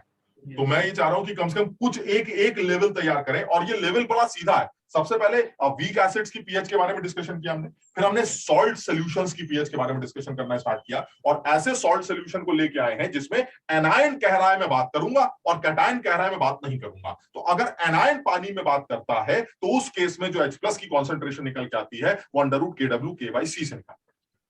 अब सवाल में आपको एसिटिक एसिड का K दिया जाएगा, C की वैल्यू ऑलरेडी दे रखी है, KW हमें पता ही होता है 10⁻⁻14, सीधे पुट कर दो H+ मिल जाएंगे। और ये H+ कौन से होंगे? कैथोड। हमें कैथोड वाले चाहिए थे कि नहीं? Yes sir. समझ में आ रहा है ना? तो ये थोड़ा सा इसको समझो कि डब्बे में तो मैं लिखने के लिए कुछ भी लिख दूंगा, लेकिन जो समझदार होगा क्या, अरे यार ऊपर से H2 है, इसका मतलब नीचे H+ है, अब वो H+ कैसे निकलेंगे ये सोचो बस। अब जिसको आयनिक आता है वो H+ कैलकुलेट करना जानता है, तो आपको कम से कम 2-3 केसेस में H+ कैलकुलेशन का आइडिया लग गया कि अगर मान लीजिए मेरे पास कोई ऐसा भी सॉल्ट सोल्यूशन है जिसमें सॉल्ट की हाइड्रोलिसिस हो सकती है, तो ऐसे में H+ कितने निकल के आते हैं वो मैं निकालना जानता हूं। यहां तक ठीक है? Yes sir. अब उसने दूसरा सॉल्ट ले रखा, दूसरा कंटेनर एनोड वाला, वहां पर क्या हो रहा है, एनोड वाले में उसने सोडियम बाइकार्बोनेट ले रखा। अब इसका मतलब ये हुआ जो H2 है यानी यहां पर भी H+ है। अब इस सोडियम बाइकार्बोनेट सॉल्ट सॉल्यूशन के H+ कैसे निकाले जाते हैं, अब इसको भी सिर्फ याद करना है। वो क्या कि जैसे अभी बात हुई थी हमारी, ये जो सोडियम बाइकार्बोनेट होता है, ये सोडियम बाइकार्बोनेट एक ऐसा सॉल्ट है जो पानी में जाएगा, NaHCO3 सॉलिड, ये पानी में जाएगा तो ये NaHCO3 एक्वस बनेगा, फिर ये टूट जाएगा जैसे होता था हर बार, Na+ एक्वस बनेगा और HCO3- बनेगा। यहां तक ठीक है? Yes sir. अब बताइए जरा, ये दोनों लोग पानी के अंदर, दिस इज अ सॉल्ट, टूटने के बाद ऐसा दिखाई देगा। क्या उम्मीद है तुम्हें Na+ से? क्या उम्मीद करते हो? कुछ नहीं होगा। कुछ नहीं सर। अभी बात हुई sir, Na+ is coming from NaOH, कुछ नहीं होगा सर, NaOH बन ही नहीं सकता पानी के अंदर, यानी Na+ वाटर के अंदर हाइड्रोलाइज नहीं होगा। अब क्या होगा सर? ये एनायन ये ले भी सकता है, दे भी सकता है। हाँ, क्योंकि एनायन जो है ये वीक एसिड का एनायन है, H2CO3 का एनायन है, ये हाइड्रोलाइज हो सकता है। अब क्या होगा, तो जो एनायन है हमारा HCO3-, इसके पास दो बातें, अच्छा बहुत चलती है, तो HCO3 जो माइनस है, HCO3- के बारे में क्या लगता है सर? ये वीक एसिड का एनायन है, ये हाइड्रोलाइज करेगा, बिल्कुल करेगा, लेकिन इसके अंदर एक और अच्छी बात, ये हाइड्रोलाइज करेगा तो वाटर में से H+ खींचेगा, और साथ ही साथ क्योंकि इसके पास एक एसिडिक हाइड्रोजन है तो ये वाटर में H+ दे भी सकता है, यानी ये दोनों काम कर सकता है, ये H+ दे भी सकता है पानी के अंदर, और ये पानी में से H+ ले भी सकता है, और अगर लेगा तो H2CO3 बनाएगा और देगा तो कार्बोनेट बनाएगा। मैं कोई डेरिवेशन नहीं दिखा रहा हूं, मैं डायरेक्ट तुम्हें समझाने की कोशिश कर रहा हूं कि ये जो बाइकार्बोनेट आयन है ये एम्फीप्रोटिक एनायन है। क्यों? क्योंकि ये H दे भी सकता है और H ले भी सकता है, जिस वजह से इसकी जो pH होगी उसको निकालने के लिए क्या बताया जाता है कि HCO3- और कार्बोनेट आयन और H2CO3 और बाइकार्बोनेट आयन, तुम ध्यान से देखो तो ये K1 का इन्वॉल्वमेंट होता है और यहां पर K2 का इन्वॉल्वमेंट होता है। क्यों? तुम ध्यान से देखो तो अभी हमने एक इक्वेशन लिखी थी, H2CO3- जब पहली बार डिसोसिएट करेगा तो HCO3- और H+ बनाएगा, और जो HCO3- है जब ये फर्दर डिसोसिएट करेगा तो ये कार्बोनेट आयन और H+ बनाएगा। अब तुम ये बताओ, ये ठीक है कि ये पहला डिसोसिएशन K1 है और ये इसका दूसरा डिसोसिएशन कांस्टेंट K2 है? ठीक, अच्छा अब ये सोच के बताओ जरा, ऐसा कौन सा इक्विलिब्रियम कांस्टेंट है जिसमें इन दोनों का इन्वॉल्वमेंट, K1 या K2? K1। बाइकार्बोनेट और H2CO3, सर ये K1 वाला। अच्छा, वो कौन सा इक्विलिब्रियम कांस्टेंट है जिसमें इन दोनों का इन्वॉल्वमेंट है? K2। तो यहाँ K2 लिख देते हैं, बात खत्म। यानी यहाँ K1 लिख दिया, यहाँ K2 लिख दिया, चुपचाप, कोई डेरिवेशन नहीं, सिर्फ जुगाड़, यहाँ K1 यहाँ K2, H प्लस पता चल गया। H प्लस की जो कंसंट्रेशन होगी root K1 K2, root K1 K2, ये H प्लस की कंसंट्रेशन। और अगर आप pH निकालना चाहते हैं तो pH is equal to pK1 plus pK2। यानी कहने का मतलब ये हुआ, अगर ऐसे सॉल्ट सॉल्यूशन को आप लेके आए हैं जिसके अंदर एनायनिक पार्ट, ऐसा एनायनिक पार्ट है जो कि एम्फीप्रोटिक एनायन, तो उस सॉल्ट सॉल्यूशन की जो pH होगी वो उसके कॉन्सेंट्रेशन से इंडिपेंडेंट होगी और वो अंडर रूट K1 K2 से निकाली जाएगी। अभी हम और एक एग्जांपल ले लेंगे, उससे और समझ में आ जाएगा। K1 इंटू K2, सवाल में सब कुछ गिवन होगा सीधे, और ये कौन से H प्लस होंगे? ये एनोड वाले, समझो। अब तुम देखो, तुम्हें एनोड वाले भी H प्लस मिल गए, तुम्हें कैथोड वाले भी H प्लस मिल गए, तुम्हारे पास इक्वेशन है, तो सीधे पुट कर दो, आंसर आ गया। अब याद क्या रखना है, तुम सोचो सवाल मुश्किल नहीं है, सवाल तो दो सेकंड में सॉल्व हो जाएगा। मुश्किल ये है कि सर मुझे ये पता तो हो कि जब आप सोडियम एसिटेट लेते हैं तो H प्लस कॉन्सेंट्रेशन कैसे निकलती है, और जब आप सोडियम बाइकार्बोनेट लेते हैं तो H प्लस कॉन्सेंट्रेशन कैसे निकलती है। अब एक चीज सीख ली है, सोडियम बाइकार्बोनेट में जो बाइकार्बोनेट आयन है वो एम्फीप्रोटिक एनायन है, और एम्फीप्रोटिक एनायन जब भी यूज होगा उसकी जो H प्लस कॉन्सेंट्रेशन होगी वो C से इंडिपेंडेंट होगी। पहली बात, उसमें कॉन्सेंट्रेशन का कोई टर्म नहीं आएगा। दूसरी बात, वो इधर और उधर के K वैल्यूज के ऊपर डिपेंड करेगी। अगर इधर का K K1, उधर का K K2, तो दोनों को यूज करके अंडर रूट K1 K2 करके आप H प्लस कॉन्सेंट्रेशन कैलकुलेट कर सकते हैं। अभी मैं और एग्जाम्पल लेता हूं। अब बताओ जरा ई सेल की वैल्यू कितनी आएगी? E cell is equal to 0 minus 0.0591 upon 2 H plus anode का स्क्वायर। बताओ जरा, H प्लस एनोड कौन सा है हमारा? ये वाला, तो यानी कि K1 into K2, K1 into K2, और नीचे आ गया अंडर रूट, और क्या था कैथोड, कैथोड वाला कितना था? KW K बाई C, यानी KW KA बाई C। इसमें ये ध्यान रखना, K1 K2 जो है वो तो H2CO3 वाले, ये H2CO3 के हैं, और ये जो K है वो है एसिटिक एसिड। सब कुछ क्वेश्चन में गिवन।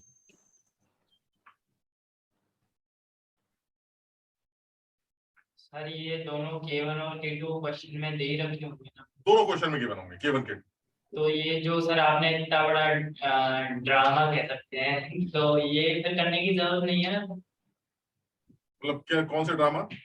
ये जो आपने इतना, मतलब ये सब कुछ डिटेल में बताया, ये सब नहीं, हाँ बिल्कुल, कुछ करने की जरूरत नहीं है, लेकिन ये तो याद करना पड़ेगा ना कि हमें K1 K2 वाला फॉर्मूला लगाना है, अंडर रूट K1 K2 वाला फॉर्मूला लगाना है, ये हमें पता होना चाहिए ना। तो ये सिर्फ मतलब बाइकार्बोनेट वाले में ही लगेगा ये? बाइक नहीं, एक सेकंड, एक ऐसा एम्फीप्रोटिक एनायन जो देता और लेता, यहाँ तक ठीक है? Yes sir. तो ऐसे एम्फीप्रोटिक एनायंस की हाइड्रोलिसिस की जो H प्लस होती है उसको निकालने के लिए देने वाला K और लेने वाला K वो पहचान लिया जाता है। अगर वो K1 K2 है तो answer under root K1 K2 बन जाता है, अगर वो K2 K3 है तो answer under root K2 K3 बन जाता है। जैसे मैं अभी एग्जांपल लेता हूं, समझ में आएगा। लेकिन आपने सबसे पहले ये पहचान लिया कि एम्फीप्रोटिक एनायन, और जैसे ही आपने पहचाना कि एम्फीप्रोटिक एनायन है, the answer will be either under root K1 K2 और K2 K3। उसमें कंसंट्रेशन का टर्म नहीं आएगा, ये क्लियर? ठीक है ना। अब जैसे और एक एग्जांपल, हाँ सर यहाँ पे अगर K1 ज्यादा हुआ तो फिर H प्लस की कॉन्सेंट्रेशन बढ़ेगी कैसे? क्योंकि हम तो HCO3 माइनस से H2CO3 में जाएंगे ना, तो H प्लस तो कंज्यूम होंगे। नहीं देखो, ये चलेगा डिटेल में, आप कहाँ दिमाग ला रहे हो, बढ़े घटेंगे। ये तो कंफर्म है कि एक आदमी H दे भी सकता है, ले भी सकता है। तो जो H प्लस की जो कॉन्सेंट्रेशन होगी उसका कॉन्सेंट्रेशन से कोई लेना देना नहीं होगा, और इसमें कोई डेरिवेशन नहीं दिखा रहे हैं, सीधे सीधे अंडर रूट K1 K2 से निकाली जाएगी। बढ़ना घटने की कोई बात ही नहीं कर रहा है। मतलब तुम्हें कैसे लग रहा है कि क्या बढ़ा, क्या बढ़ा दिया हमने? मैं कह रहा हूँ कि अगर K1 अच्छा खासा हुआ, अच्छा खासा मतलब अच्छा खासा मतलब अच्छा ही होगा। हाँ सर, तो फिर तो H प्लस की कॉन्सेंट्रेशन बढ़ कैसे रही है? क्योंकि HCO3 माइनस से तो H2CO3 बन रहा है ना। हाँ, तो H प्लस की कॉन्सेंट्रेशन बढ़ कैसे रही है सोल्यूशन में? वो तो कम होनी चाहिए। नहीं, क्यों हम समझ नहीं पा रहे इस बात को यार। HCO3 माइनस जो है वो H प्लस को खा रहा है और H2CO3 बना रहा है। हाँ सर। और HCO3 minus further H plus को रिलीज करके कार्बोनेट आयन भी बना रहा है, समझ लो। Yes sir. तो अब तुम ये कह रहे हो कि H प्लस को खा ज्यादा रहे हैं और निकाल कम रहे हैं, तो हमें क्या लेना देना कि बढ़ा रहे हैं या घटा रहे हैं? हमें तो ये पता चलना चाहिए कि H प्लस की कॉन्सेंट्रेशन होगी कितनी। वो K1 K2 से निकालो, अब चाहे वो 10 की पावर -7 से कम आए चाहे ज्यादा है, मुझे उससे क्या लेना देना। हमें तो निकालनी K1 K2 है बस। समझ रहे हो कि नहीं? Yes, sir sir. मैं ना इस चीज में कंफ्यूज हो रहा हूँ कि हाँ। जो K1 अगर हम बढ़ा रहे हैं तो हाँ। H प्लस बढ़ कैसे रहा है? मतलब अगर मैं फॉर्मूले के हिसाब से देख रहा हूँ। अच्छा, ये यहाँ पर कह रहे हो? हाँ सर, यहाँ पे अगर K1 बढ़ रहा है तो H प्लस की कॉन्सेंट्रेशन कैसे बढ़ रही है? नहीं तो फिर समझो, फिर वो एम्फीप्रोटिक एनायन का केस भी नहीं बन रहा होगा। मतलब आप समझिए, फिर तो आप ये मान के चलिए कि अगर आपका K1 ज्यादा है तो इसका मतलब ये हुआ कि आपका फर्स्ट डिसोसिएशन ज्यादा है। तो जैसे ही आप H प्लस को लेकर H2CO3 बनाएंगे, आप फर्दर तेजी से डिसोशिएट करके H प्लस रिलीज भी कर देंगे, क्योंकि K1 ज्यादा है। अच्छा, समझ लो, K1 क्या होता है? First dissociation. तो आपका फर्स्ट डिसोसिएशन अगर ज्यादा है तो जैसे ही H2CO3 बनेगा, पटाख से वो H प्लस दे दे। ठीक है सर। ठीक है, तो अब जैसे यही केस बिल्कुल इसी का मिलता होता है, केस और करते हैं ताकि तुम्हें ये बात याद रहे। अब मान लीजिए वो सेम सवाल लेते हैं, ऐसे ले लेते हैं, this is PT oblique H2 oblique Na2HPO4। अब देखो एम्फीप्रोटिक का बहुत अच्छा और जबरदस्त आसान सवाल, अच्छा सवाल। NaH2PO4 oblique H2 oblique PT, इसकी कंसंट्रेशन C1 मोलर है, इसकी C2 मोलर है, और मुझे लगता है C1 C2 से मुझे कोई मतलब नहीं है। और साथ में सवाल में क्या दे रखा है? हमें दे रखा है H3PO4 के तीनों के वैल्यूज दे रखे हैं। K1 दे रखा है, K2 दे रखा है और K3 दे रखा है। और मुझे लगता है मुझे K2 की जरूरत ही नहीं पड़ेगी।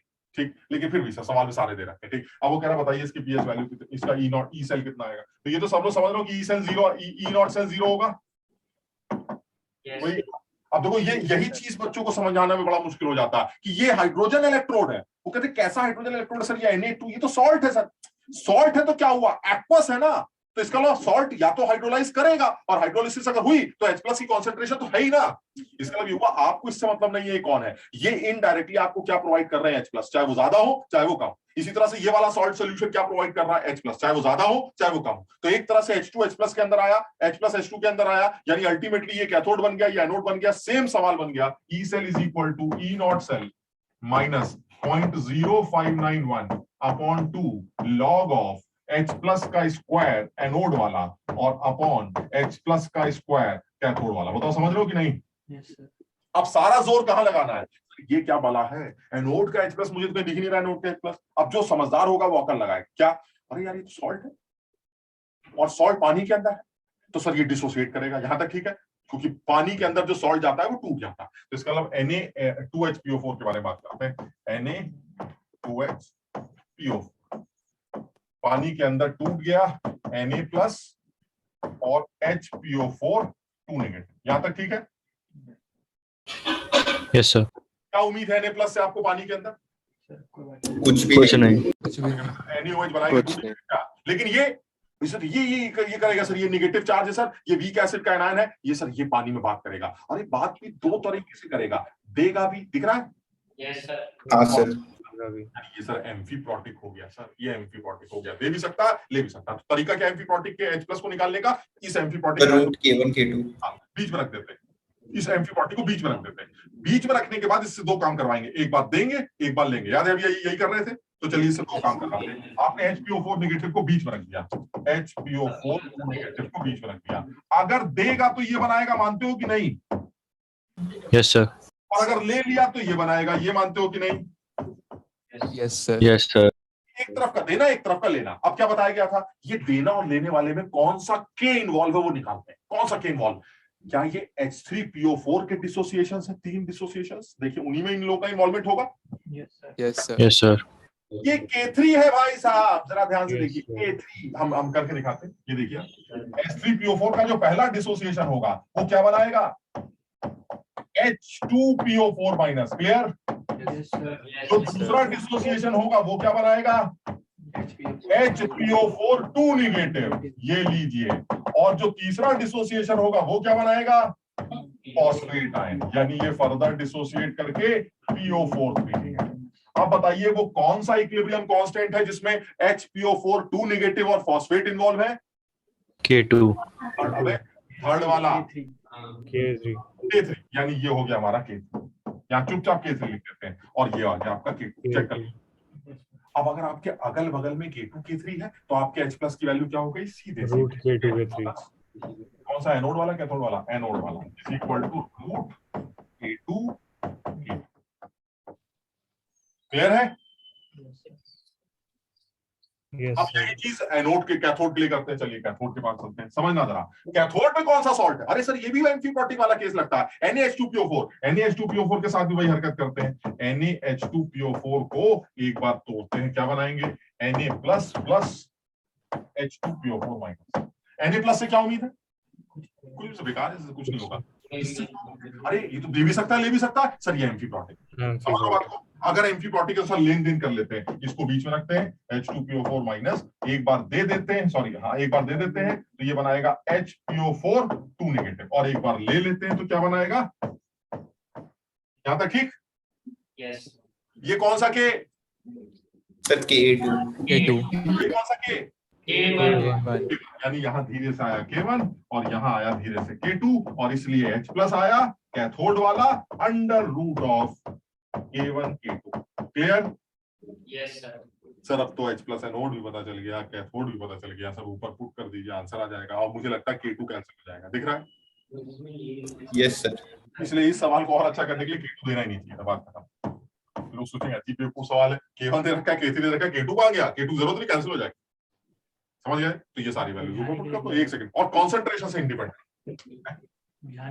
हाँ हो सकता है बेवकूफ बनाने के लिए दे दे। और कॉन्सेंट्रेशन से इंडिपेंडेंट, ना मुझे C1 चाहिए ना मुझे C2। क्यों? क्योंकि एम्फीप्रॉटिक एनायंस सॉल्ट सॉल्यूशंस जहां इन्वॉल्व होते हैं, जहां पर एम्फीप्रॉटिक एनायंस का इन्वॉल्वमेंट होता है, ऐसे सॉल्ट सॉल्यूशंस जिसमें एम्फीप्रॉटिक आयन का इन्वॉल्वमेंट है, उन सॉल्यूशंस की जो pH है वो सॉल्यूशन की कॉन्सेंट्रेशन से इंडिपेंडेंट होती है। समझ गए? यानी अब आपके पास 3-4 केसेस आ गए। अगर आपके पास एक वीक एसिड, सॉरी एक स्ट्रॉन्ग एसिड होता तो सब डायरेक्ट H प्लस दिख जाते। अगर कोई वीक एसिड मोनोप्रोटिक होता तो अंडर रूट KAC से आंसर निकाल लेते। कोई पॉलीप्रोटिक वीक एसिड होता, एसिड की बात करें, वीक एसिड होता तो अंडर रूट K1C से आंसर निकाल लेते। अगर कोई ऐसा सॉल्ट सोल्यूशन है जिसमें एनायनिक एटायनिक हाइड्रोलिसिस है तो हाइड्रोलिसिस वाले फॉर्मूले को रखकर H प्लस की कॉन्सेंट्रेशन निकाल लेते। अगर कोई ऐसा सॉल्ट सोल्यूशन है जिसमें एम्फीप्रॉटिक एनायन का इन्वॉल्वमेंट है तो एम्फीप्रॉटिक एनायन की pH कैसे निकलती है वो वाला फॉर्मूला रखकर H प्लस निकाल लेते। सर मेरा पर्पस है नीचे H प्लस कितने हैं वो बताइए, बात खत्म। कुछ समझे?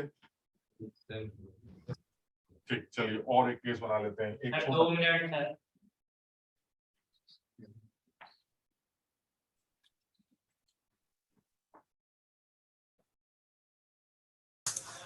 सर एक चीज पूछनी थी।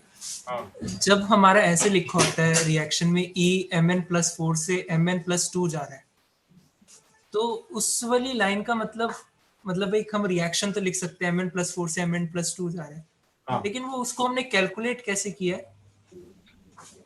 कैलकुलेट सर मतलब उसको कैलकुलेट कैसे किया गया होगा? मतलब E0 निकाला कैसे गया होगा? E0 निकाला कैसे गया होगा?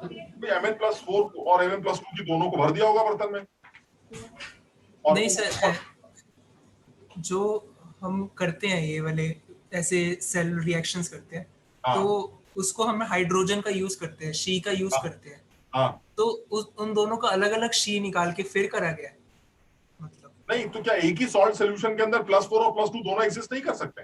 कर सकते हैं सर, कोई दिक्कत नहीं उसमें। तो बस उसी +4 +2 का ट्रांसफर हो रहा है, और जो इलेक्ट्रॉन रिलीज हो रहे हैं या जो मांगे जा रहे हैं वो प्लैटिनम रोड लेके आ रही, प्लैटिनम रॉड लटका दी और नीचे Mn+4 और Mn+2 की कॉन्सेंट्रेशन ले ली, दोनों की कॉन्सेंट्रेशन 1 मोलर ले ली, बन गया स्टैंडर्ड इलेक्ट्रोड।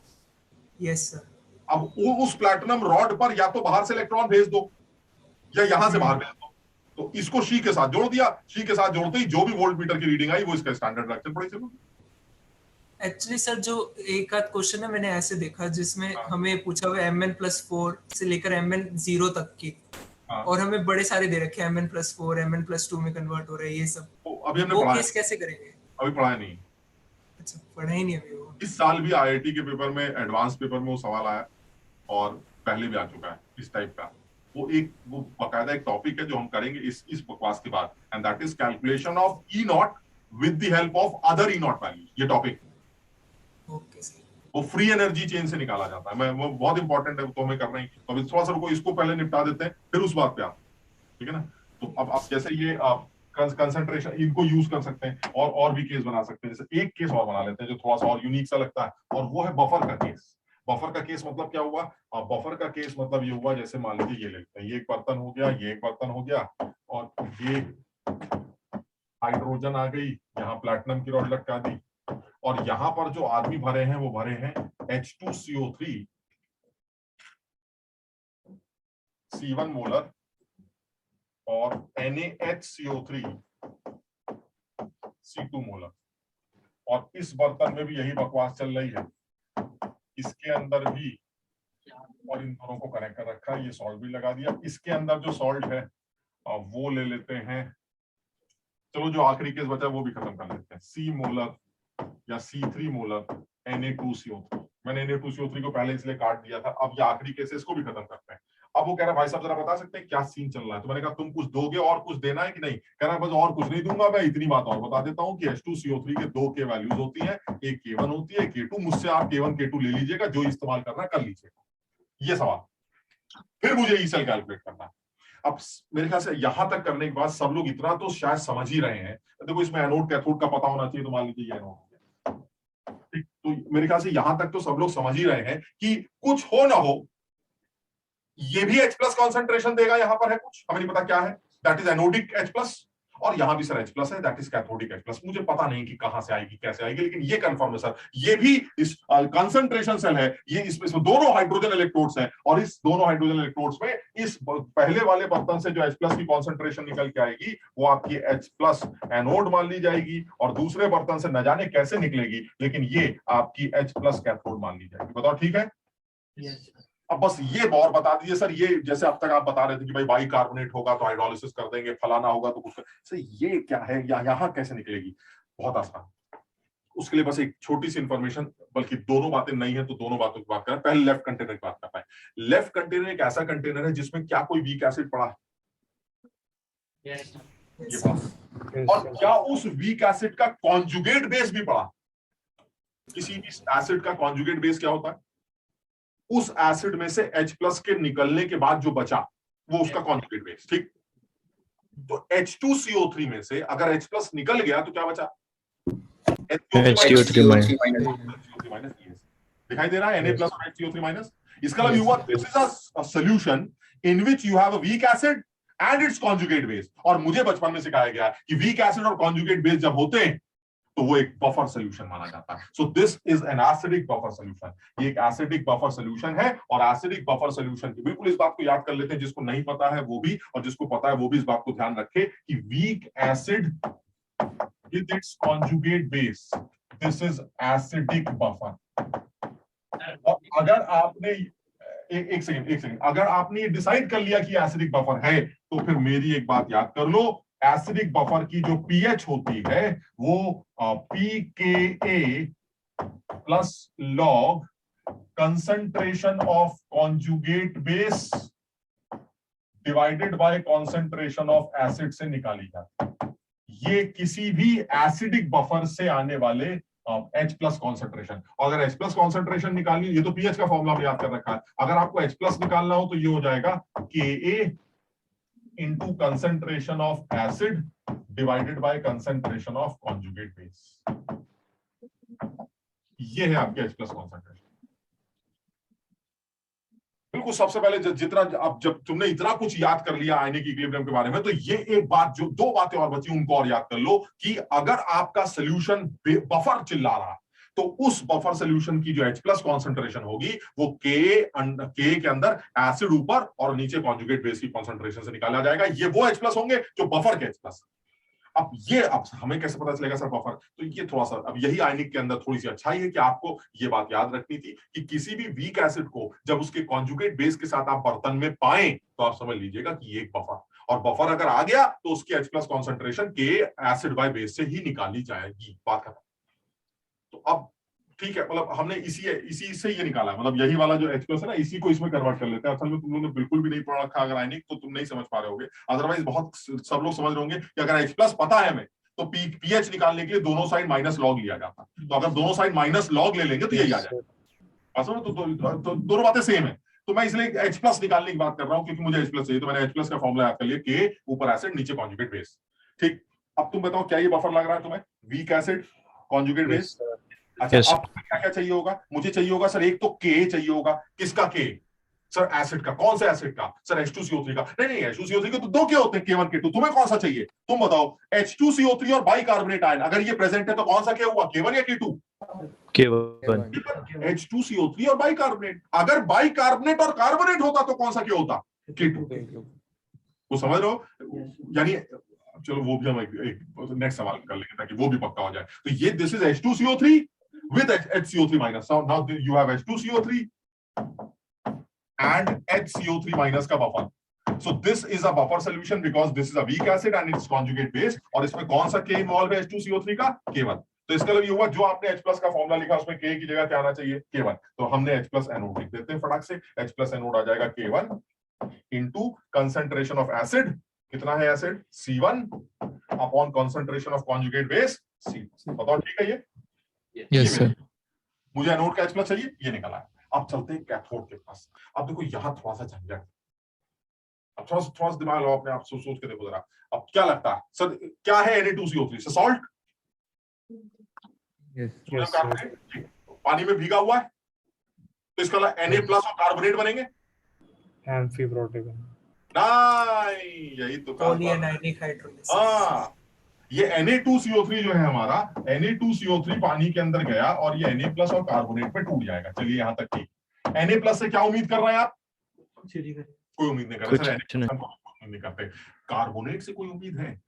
कहा सर कार्बोनेट सर अब वो एनायन है, H प्लस लेगा सर, एनायनिक हाइड्रोलिसिस होगी। क्या ये एम्फीब्रोटिक है? क्या ये दे सकता है? तो फिर एम्फीब्रोटिक कैसे सर? ये तो नॉर्मल एनायन है, पानी के अंदर H प्लस ले लेगा। अभी बात हुई थी कोई भी वीक एसिड का जो एनायन होता है वो पानी में बात करता है। तो this carbonate ion is weak acid का एनायन, तो ये पानी में बात करेगा। लेकिन अच्छी बात क्या है, पानी में 2 बार बात करेगा। ये इसके अंदर अच्छा है। क्या पानी में जो पहली बातचीत होगी वो ये होगी, CO3 2 नेगेटिव जब वाटर से बात करेगा तो HCO3 नेगेटिव बनेगा और साथ में OH नेगेटिव रिलीज होगी। और फिर HCO3 नेगेटिव जो बना वो फर्दर पानी से बात करेगा क्योंकि अभी भी इसके पास एक H प्लस बचा है और ये H2CO3 बनाएगा और OH नेगेटिव रिलीज होंगे। क्या तुम देख पा रहे हो कार्बोनेट की हाइड्रोलिसिस 2 स्टेप में हो रही? यानी एक बार कार्बोनेट, अगर ये सोचो सिर्फ नेगेटिव चार्ज होता, सिंगल नेगेटिव, तो सिर्फ एक ही इक्वेशन से काम चल जाता। जैसे मैंने सोडियम एसीटेट का पहले केस बनाया था और आंसर क्या बन गया था? KWK/C। याद है वो? Yes sir. एनायनिक हाइड्रोलिसिस तुम कर चुके हो। ये देखिए आपने अभी एनायनिक हाइड्रोलिसिस की थी है। यहाँ पर एनायन कौन सा है? एसीटेट। लेकिन क्या ये बार बार हाइड्रोलाइज करेगा? नहीं सर, एक नेगेटिव चार्ज खत्म हो गया। उसका फॉर्मूला क्या है? KW, एक अकेला K क्योंकि ये मोनोप्रोटिक एसिड है C। लेकिन सर अब जो आपने एनायन लिया है वो 2 बार पानी में बात कर रहा है। तो अगर अब एनायन 2 बार पानी में बात कर रहा है तो क्या फर्क पड़ जाएगा? अब फर्क ये पड़ेगा सर, एक बार यहां से OH आएंगे, एक बार यहां से OH आएंगे, इन दोनों OH को जोड़ेंगे तब जाके OH आएंगे, फिर H प्लस आएगा। नहीं, इतना कुछ नहीं करेंगे, थोड़ी सी अकल लगाएंगे। और वो ये है कि कार्बोनेट आयन जब वाटर से रिएक्ट करता है तो इस रिएक्शन का जो OH वो नीचे वाले OH को रोक देता है। समझो बात, यानी ये वाले जो OH हैं वो नीचे वाले OH के ऊपर कॉमन आयन इफेक्ट लगा के उसको खराब कर देते हैं। अब तुम ये भी कह सकते हो सर नीचे वाले OH ऊपर वाले को खराब कर सकते थे, आपने ऊपर वाले को नीचे वाले से क्यों खराब करवाया? इसलिए क्योंकि इस इक्विलिब्रियम का जो इक्विलिब्रियम कांस्टेंट है वो नीचे वाले इक्विलिब्रियम कांस्टेंट से काफी तगड़ा।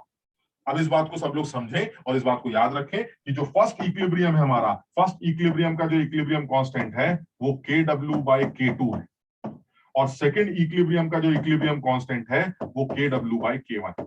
और तुम ये जानते हो जो K1 होता है वो बड़ा होता है। याद है H2CO3 का K1 बड़ा है, तो अगर K1 बड़ा है तो KW/K1 छोटा, और अगर KW/K1 छोटा है तो ऊपर वाला इक्विलिब्रियम ज्यादा तेजी से आगे भागेगा और OH जो निकल के आएंगे वो नीचे वाले OH को सप्रेस कर देंगे। यानी अल्टीमेटली सारे OH कहां से आ रहे हैं? फर्स्ट इक्विलिब्रियम से। और फर्स्ट इक्विलिब्रियम में कौन इन्वॉल्व है? K2। तो एनायनिक हाइड्रोलिसिस का जो तुमने फॉर्मूला याद किया था √KWK/C, उसमें Ka की जगह K2 डाल देना, बस इतना काम। अब ये थोड़ा सा, हाँ सर इसमें एक डाउट आया था कि जो अपन इसमें यहाँ पे सेकंड वाले को कम बोल रहे हैं। हाँ, सेकंड वाले के इक्विलिब्रियम कांस्टेंट। हाँ, सर OH माइनस तो कम आएंगे। OH माइनस कम आएंगे सेकंड वाले में। तो सर ऐसे नहीं है कि यहाँ पे H प्लस की कंसंट्रेशन ज्यादा होगी? हाँ, तो सर अपन को तो H प्लस की निकालनी है ना, तो नीचे वाले को कंसीडर क्यों नहीं करते? नहीं, एक सेकंड, हम तो सबसे, वो तो बात की बात है। सबसे पहले ये बताओ, हमने भी OH दिए, तुमने भी OH दिए? Yes sir. और हम दोनों कॉमन आयन इफेक्ट लगा रहे हैं एक दूसरे के ऊपर? Yes sir. तो ऊपर वाले OH जीत जाएंगे नीचे, क्योंकि ऊपर वाले OH ज्यादा होंगे, नीचे वाले OH कम होंगे। Yes sir. और तुम ऐसा क्यों कर रही हो कि H प्लस हमारे ज्यादा होंगे तुम्हारे कम होंगे? H प्लस तो बर्तन में कॉमन पड़े होंगे ना, सब कुछ एक ही बर्तन में हो रहा है। ऐसा थोड़ा मेरे वाला H प्लस वहां पड़े होंगे, तुम्हारे वहां पड़े होंगे, सब बर्तन में कॉमन H प्लस है। Yes sir, okay. तो मैंने OH दिए, तुमने भी OH दिए, अल्टीमेटली हमारे वाले OH ने तुमको निकलने से मना कर दिया, बात खत्म, यानी सेकंड इक्विलिब्रियम खत्म हो गया। Yes sir. अब फर्स्ट इक्विलिब्रियम से OH निकाल कर निकाल दीजिए, बस फर्क इतना है कि फर्स्ट इक्विलिब्रियम से आने वाले जो OH हैं वो K2 से निकल के आएंगे, K1 से नहीं।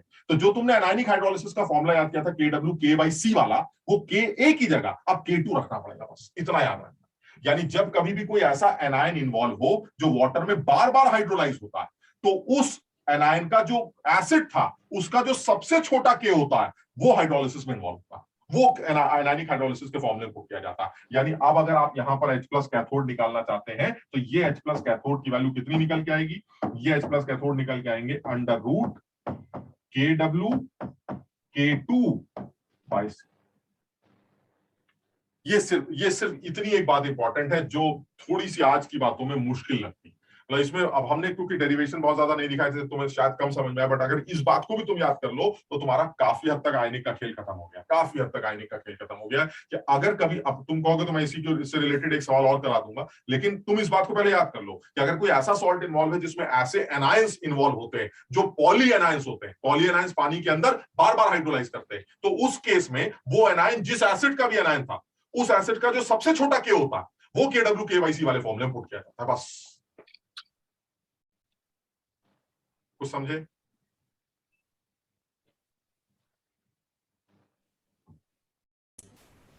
अभी इसी से भी और समझ में आएगा। अब देखो कैथोड भी पता चल गया, एनोड भी पता चल गया। अब आप सीधे सीधे फॉर्मूले पुट कर दिए, भाई जो आपका फॉर्मूला था वो K² क्या था, वो नस्ट इक्वेशन वैल्यू पुट। सारी झंझट है क्या, तुम समझो, ये पूरा सवाल इलेक्ट्रो का सवाल नहीं या आयनिक का सवाल, क्योंकि अब जब एनोड कैथोड के H+ पता ही चल गए तो फिर तो इक्वेशन में पुट करना है, फिर तो कोई भी सही कर देगा। लेकिन ये H+ और एनोड के और कैथोड के H+ होंगे कितने, ये पता करने के लिए आपको आयनिक इक्विलिब्रियम का एक इंफॉर्मेशन, एक बेसिक इंफॉर्मेशन होनी चाहिए, वरना फिर ये सवाल नहीं हो पाए। सर पिछले क्वेश्चन में आपने HPO4 को 2 बार हाइड्रोलाइज क्यों नहीं किया था, इसमें आपने मतलब किया, क्या कह रहे हो? पिछले बार यहाँ पे सर ये 2 बार क्यों नहीं हुआ हाइड्रोलाइज? कौन सा सर? ये वाला आ गया नहीं सर, ये हाँ यार नीचे ये तो इसलिए नहीं क्योंकि ये एम्फीप्रोटिक है, समझो बात को। अगर ये तय हो गया कि एम्फीप्रोटिक हो तो दिमाग मत लगाओ K1 K2 या K2 K3, खत्म हो गया। अगर ऐसा एनायन है जिसपे 2 नेगेटिव चार्ज है लेकिन एम्फीप्रोटिक नहीं है, तो फिर उसको 2 बार हाइड्रोलाइज करेंगे या 3 बार हाइड्रोलाइज करेंगे, लेकिन K कौन सा यूज करेंगे फॉर्मूले में, सबसे छोटा। अगर एम्फीप्रोटिक है तो अलग केस बन गया, एम्फीप्रोटिक नहीं है तो अलग केस बन गया। समझ गए कि नहीं? सर पहचानेंगे कैसे, मतलब H होगा ना, एम्फीप्रोटिक वो आदमी होगा जो H दे भी सकता है और H ले भी सकता है, तो H तो होना चाहिए ना। Yes sir. भाई अभी जो तुम्हारा केस था ये होता है, इस केस में कहीं H है नहीं सर, नहीं, तो फिर इसका मतलब चाहिए एम्फीप्रोटिक है नहीं, तो फिर ये 2 बार रिएक्ट कर जाएगा, एक बार लेगा एक बार और लेगा, खत्म हो गया। अगर यही NaHCO3 होता, सपोज NaHCO3 वाला जो केस किया था उसमें HCO3 माइनस है, HCO3 माइनस H है, एम्फीप्रोटिक है, तो उस केस में √K1 K2 हो गया। ठीक है समझ गए? और एक एग्जांपल और ले लेते हैं।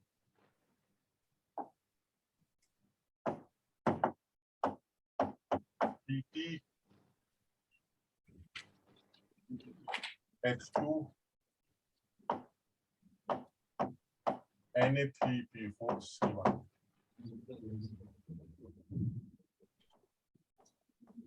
NaHPO4 Na2HPO4 H2 Pt(C2) और हमें दे रखा है S3PO4 के तीनों के K1 K2 K। बताओ इसका ई सेल कैसे निकले?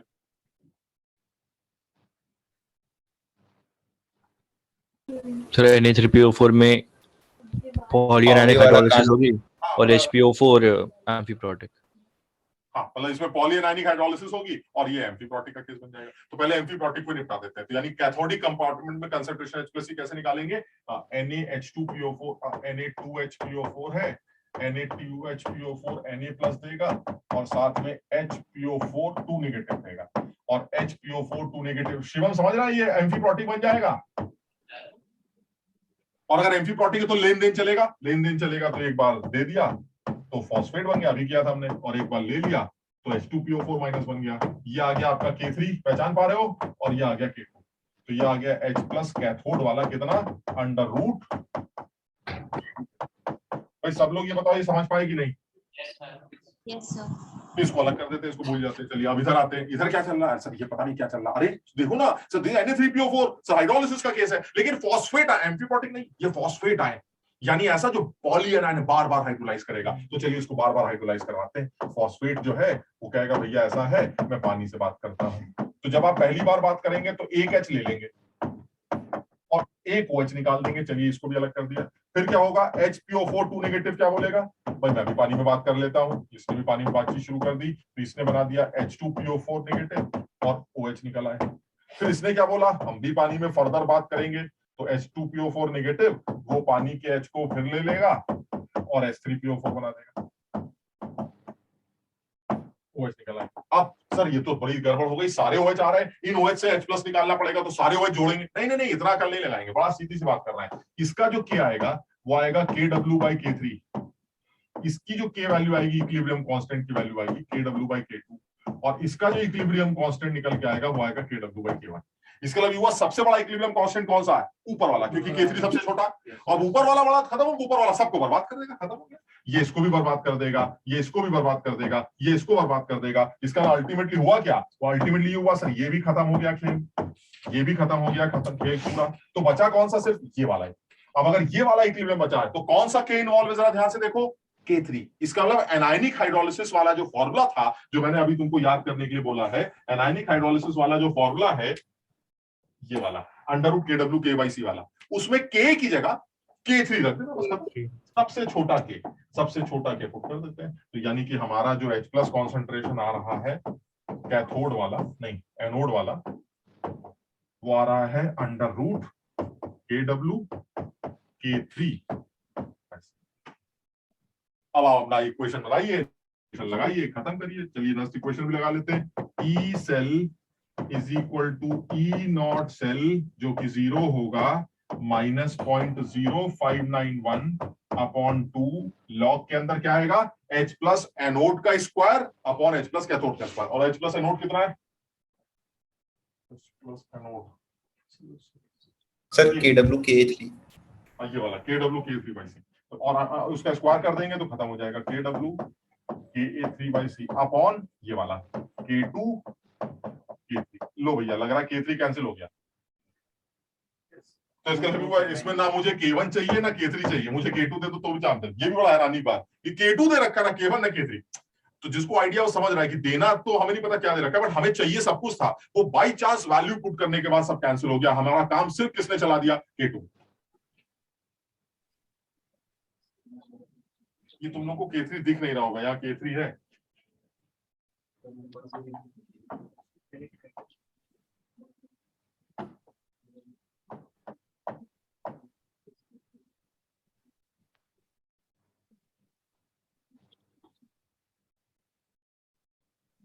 वो K3 जो है सबसे छोटा कैसे, वो समझ में नहीं। K3 सबसे छोटा मतलब सर आपने बोला ना, मतलब अरे अभी बताया था ना, सक्सेसिव डिसोसिएशन कांस्टेंट जो होते हैं वो छोटे होते चले जाते हैं। तो यानी उस H3PO4 का सबसे छोटा K3 होगा, और अगर K3 सबसे छोटा है तो ये वैल्यू सबसे बड़ी होगी, ये डिनोमिनेटर में। और अगर ये बड़ी है तो इसका मतलब ये तो बच जाएगी, बाकी सब बर्बाद हो जाएंगे। तो इसका मतलब सिर्फ ये इक्वेशन है जो आपको आंसर देगी। और इस इक्वेशन में कौन सा इन्वॉल्व है, K3। तो एनायनिक हाइड्रोलिसिस में जो फॉर्मूला यूज करते थे √KW/K3/C, √K/C, उसमें K की जगह K3 पुट करना, बस इतना है। तो इसको पॉली एनायनिक हाइड्रोलिसिस, यानी एक ऐसा एनायन जिसमें एक से ज्यादा नेगेटिव चार्जेस हैं, उसे पॉली एनायनिक हाइड्रोलिसिस का केस बोलेंगे, जिसका आंसर हमेशा √KW/K2/C या √KW/K3/C से निकलता है।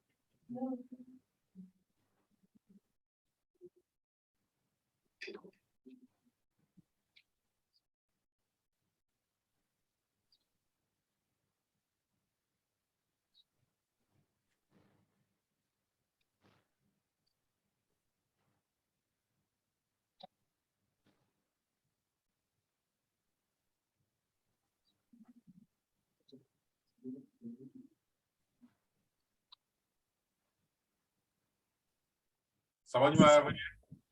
सर हाँ सर एक डाउट था सर, एनसीईआरटी में मैंने एक लाइन थी जो समझ में नहीं आ रही थी। ऐसी बहुत सारी लाइनें होंगी जो समझ में नहीं आ रही होंगी। सर उसमें ऐसे था कि G इज एक्सटेंसिव और E इज इंटेंसिव। तो सर ये थोड़ा ये अभी लक्ष्य ने भी यही तो सवाल पूछा था मुझसे कि लक्ष्य भी यही पूछ रहा था सर, वो मैंने कहीं सवाल में देखा है कि अलग अलग ई नॉट के हेल्प से आपको ई नॉट कैलकुलेट करना पड़ता है। एक्सटेंसिव प्रॉपर्टीज वो प्रॉपर्टीज होती हैं जो एडिटिव होती हैं या सब्ट्रैक्टिव होती हैं, मतलब जिनको ऐड या सब्ट्रैक्ट किया जा सकता है। तो डेल्टा जी जो होता है हमारा free energy, that is extensive.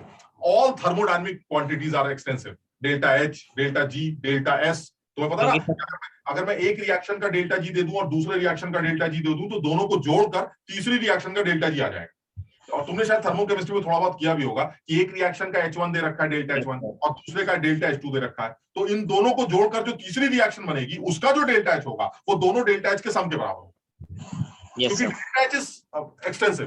तो यानी एक्सटेंसिव एंटिटीज या क्वांटिटी वैल्यूज वो हैं जो एडिटिव हैं, जिनको ऐड या सब्ट्रैक्ट किया जा सकता है। बट जो ई नॉट वैल्यू होती है तुम्हारी सेल की, उसका क्वांटिटी से कोई लेना देना नहीं होता। उसको आप ऐसे नहीं ऐड कर सकते कि एक इक्विलिब्रियम का ई नॉट ये है, दूसरे का ये, तो दोनों को जोड़ के जो इक्विलिब्रियम बनेगा उसका ई नॉट दोनों को जोड़ के तैयार होगा ना। ई नॉट इज नॉट एडिटिव और subtractive, so that is intensive property.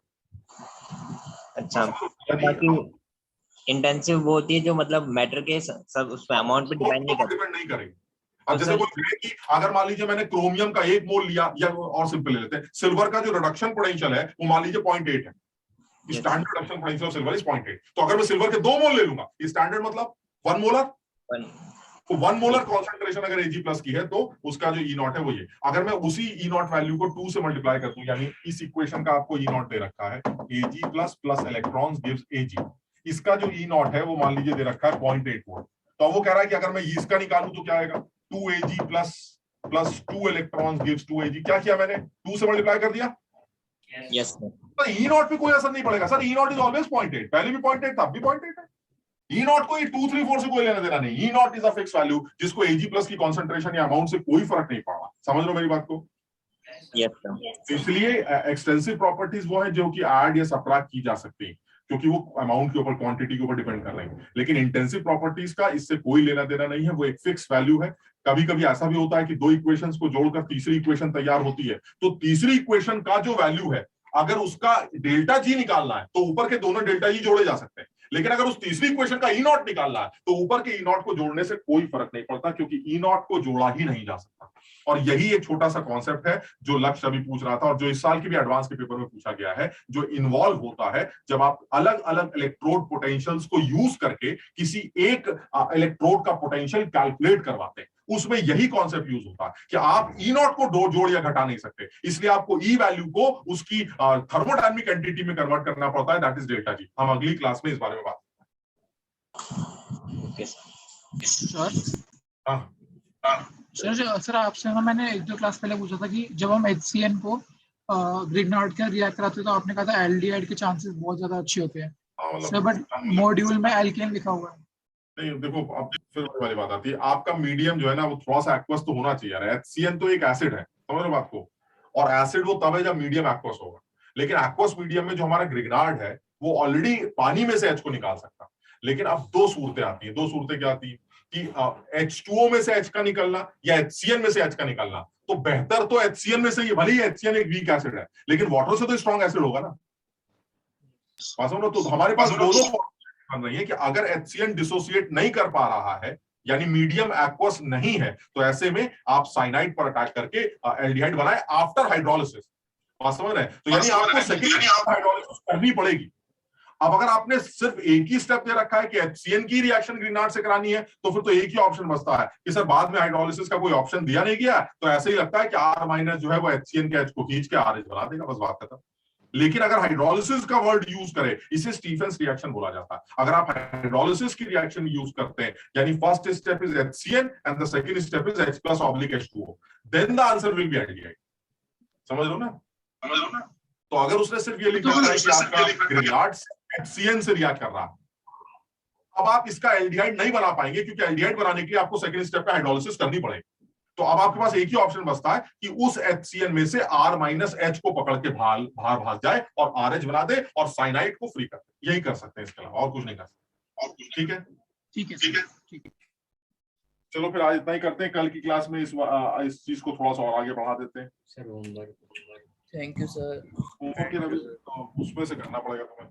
हाँ, तुम लोगों के पास मॉड्यूल है तो अब ये इलेक्ट्रोड वाले लगाओ सारे सवाल। नहीं मॉड्यूल नहीं है, मॉड्यूल अभी नहीं आया तो फिर होमवर्क कहाँ से? सर नहीं आया अभी। तो नस्ट इक्वेशन वाली डीपीपी आ रही है, डीपीपी मिली है हाँ, DBP। और डीपीपी से नस्ट इक्वेशन हमारा कंप्लीट हो गया। अब सिर्फ एक इलेक्ट्रोड रह गया है जो सबसे मुश्किल इलेक्ट्रोड है, that is metal salt anal electrode. उसको डिस्कस कर लेंगे तो ये इलेक्ट्रोकेमिकल सेल का खेल ही खत्म हो जाए, ठीक है ना। तो कल की क्लास में हम इसको कोशिश करते हैं कि ये पूरा कवर हो जाए। चलो फिर मिलते हैं। Thank you sir. Thank you sir. Thank you sir. इसको मीटिंग एंड कर दे। यस सर, वो तो होस्ट करेंगे वहां से। अच्छा तुम नहीं कर सकते? नहीं सर, वो एचओ वाले करेंगे।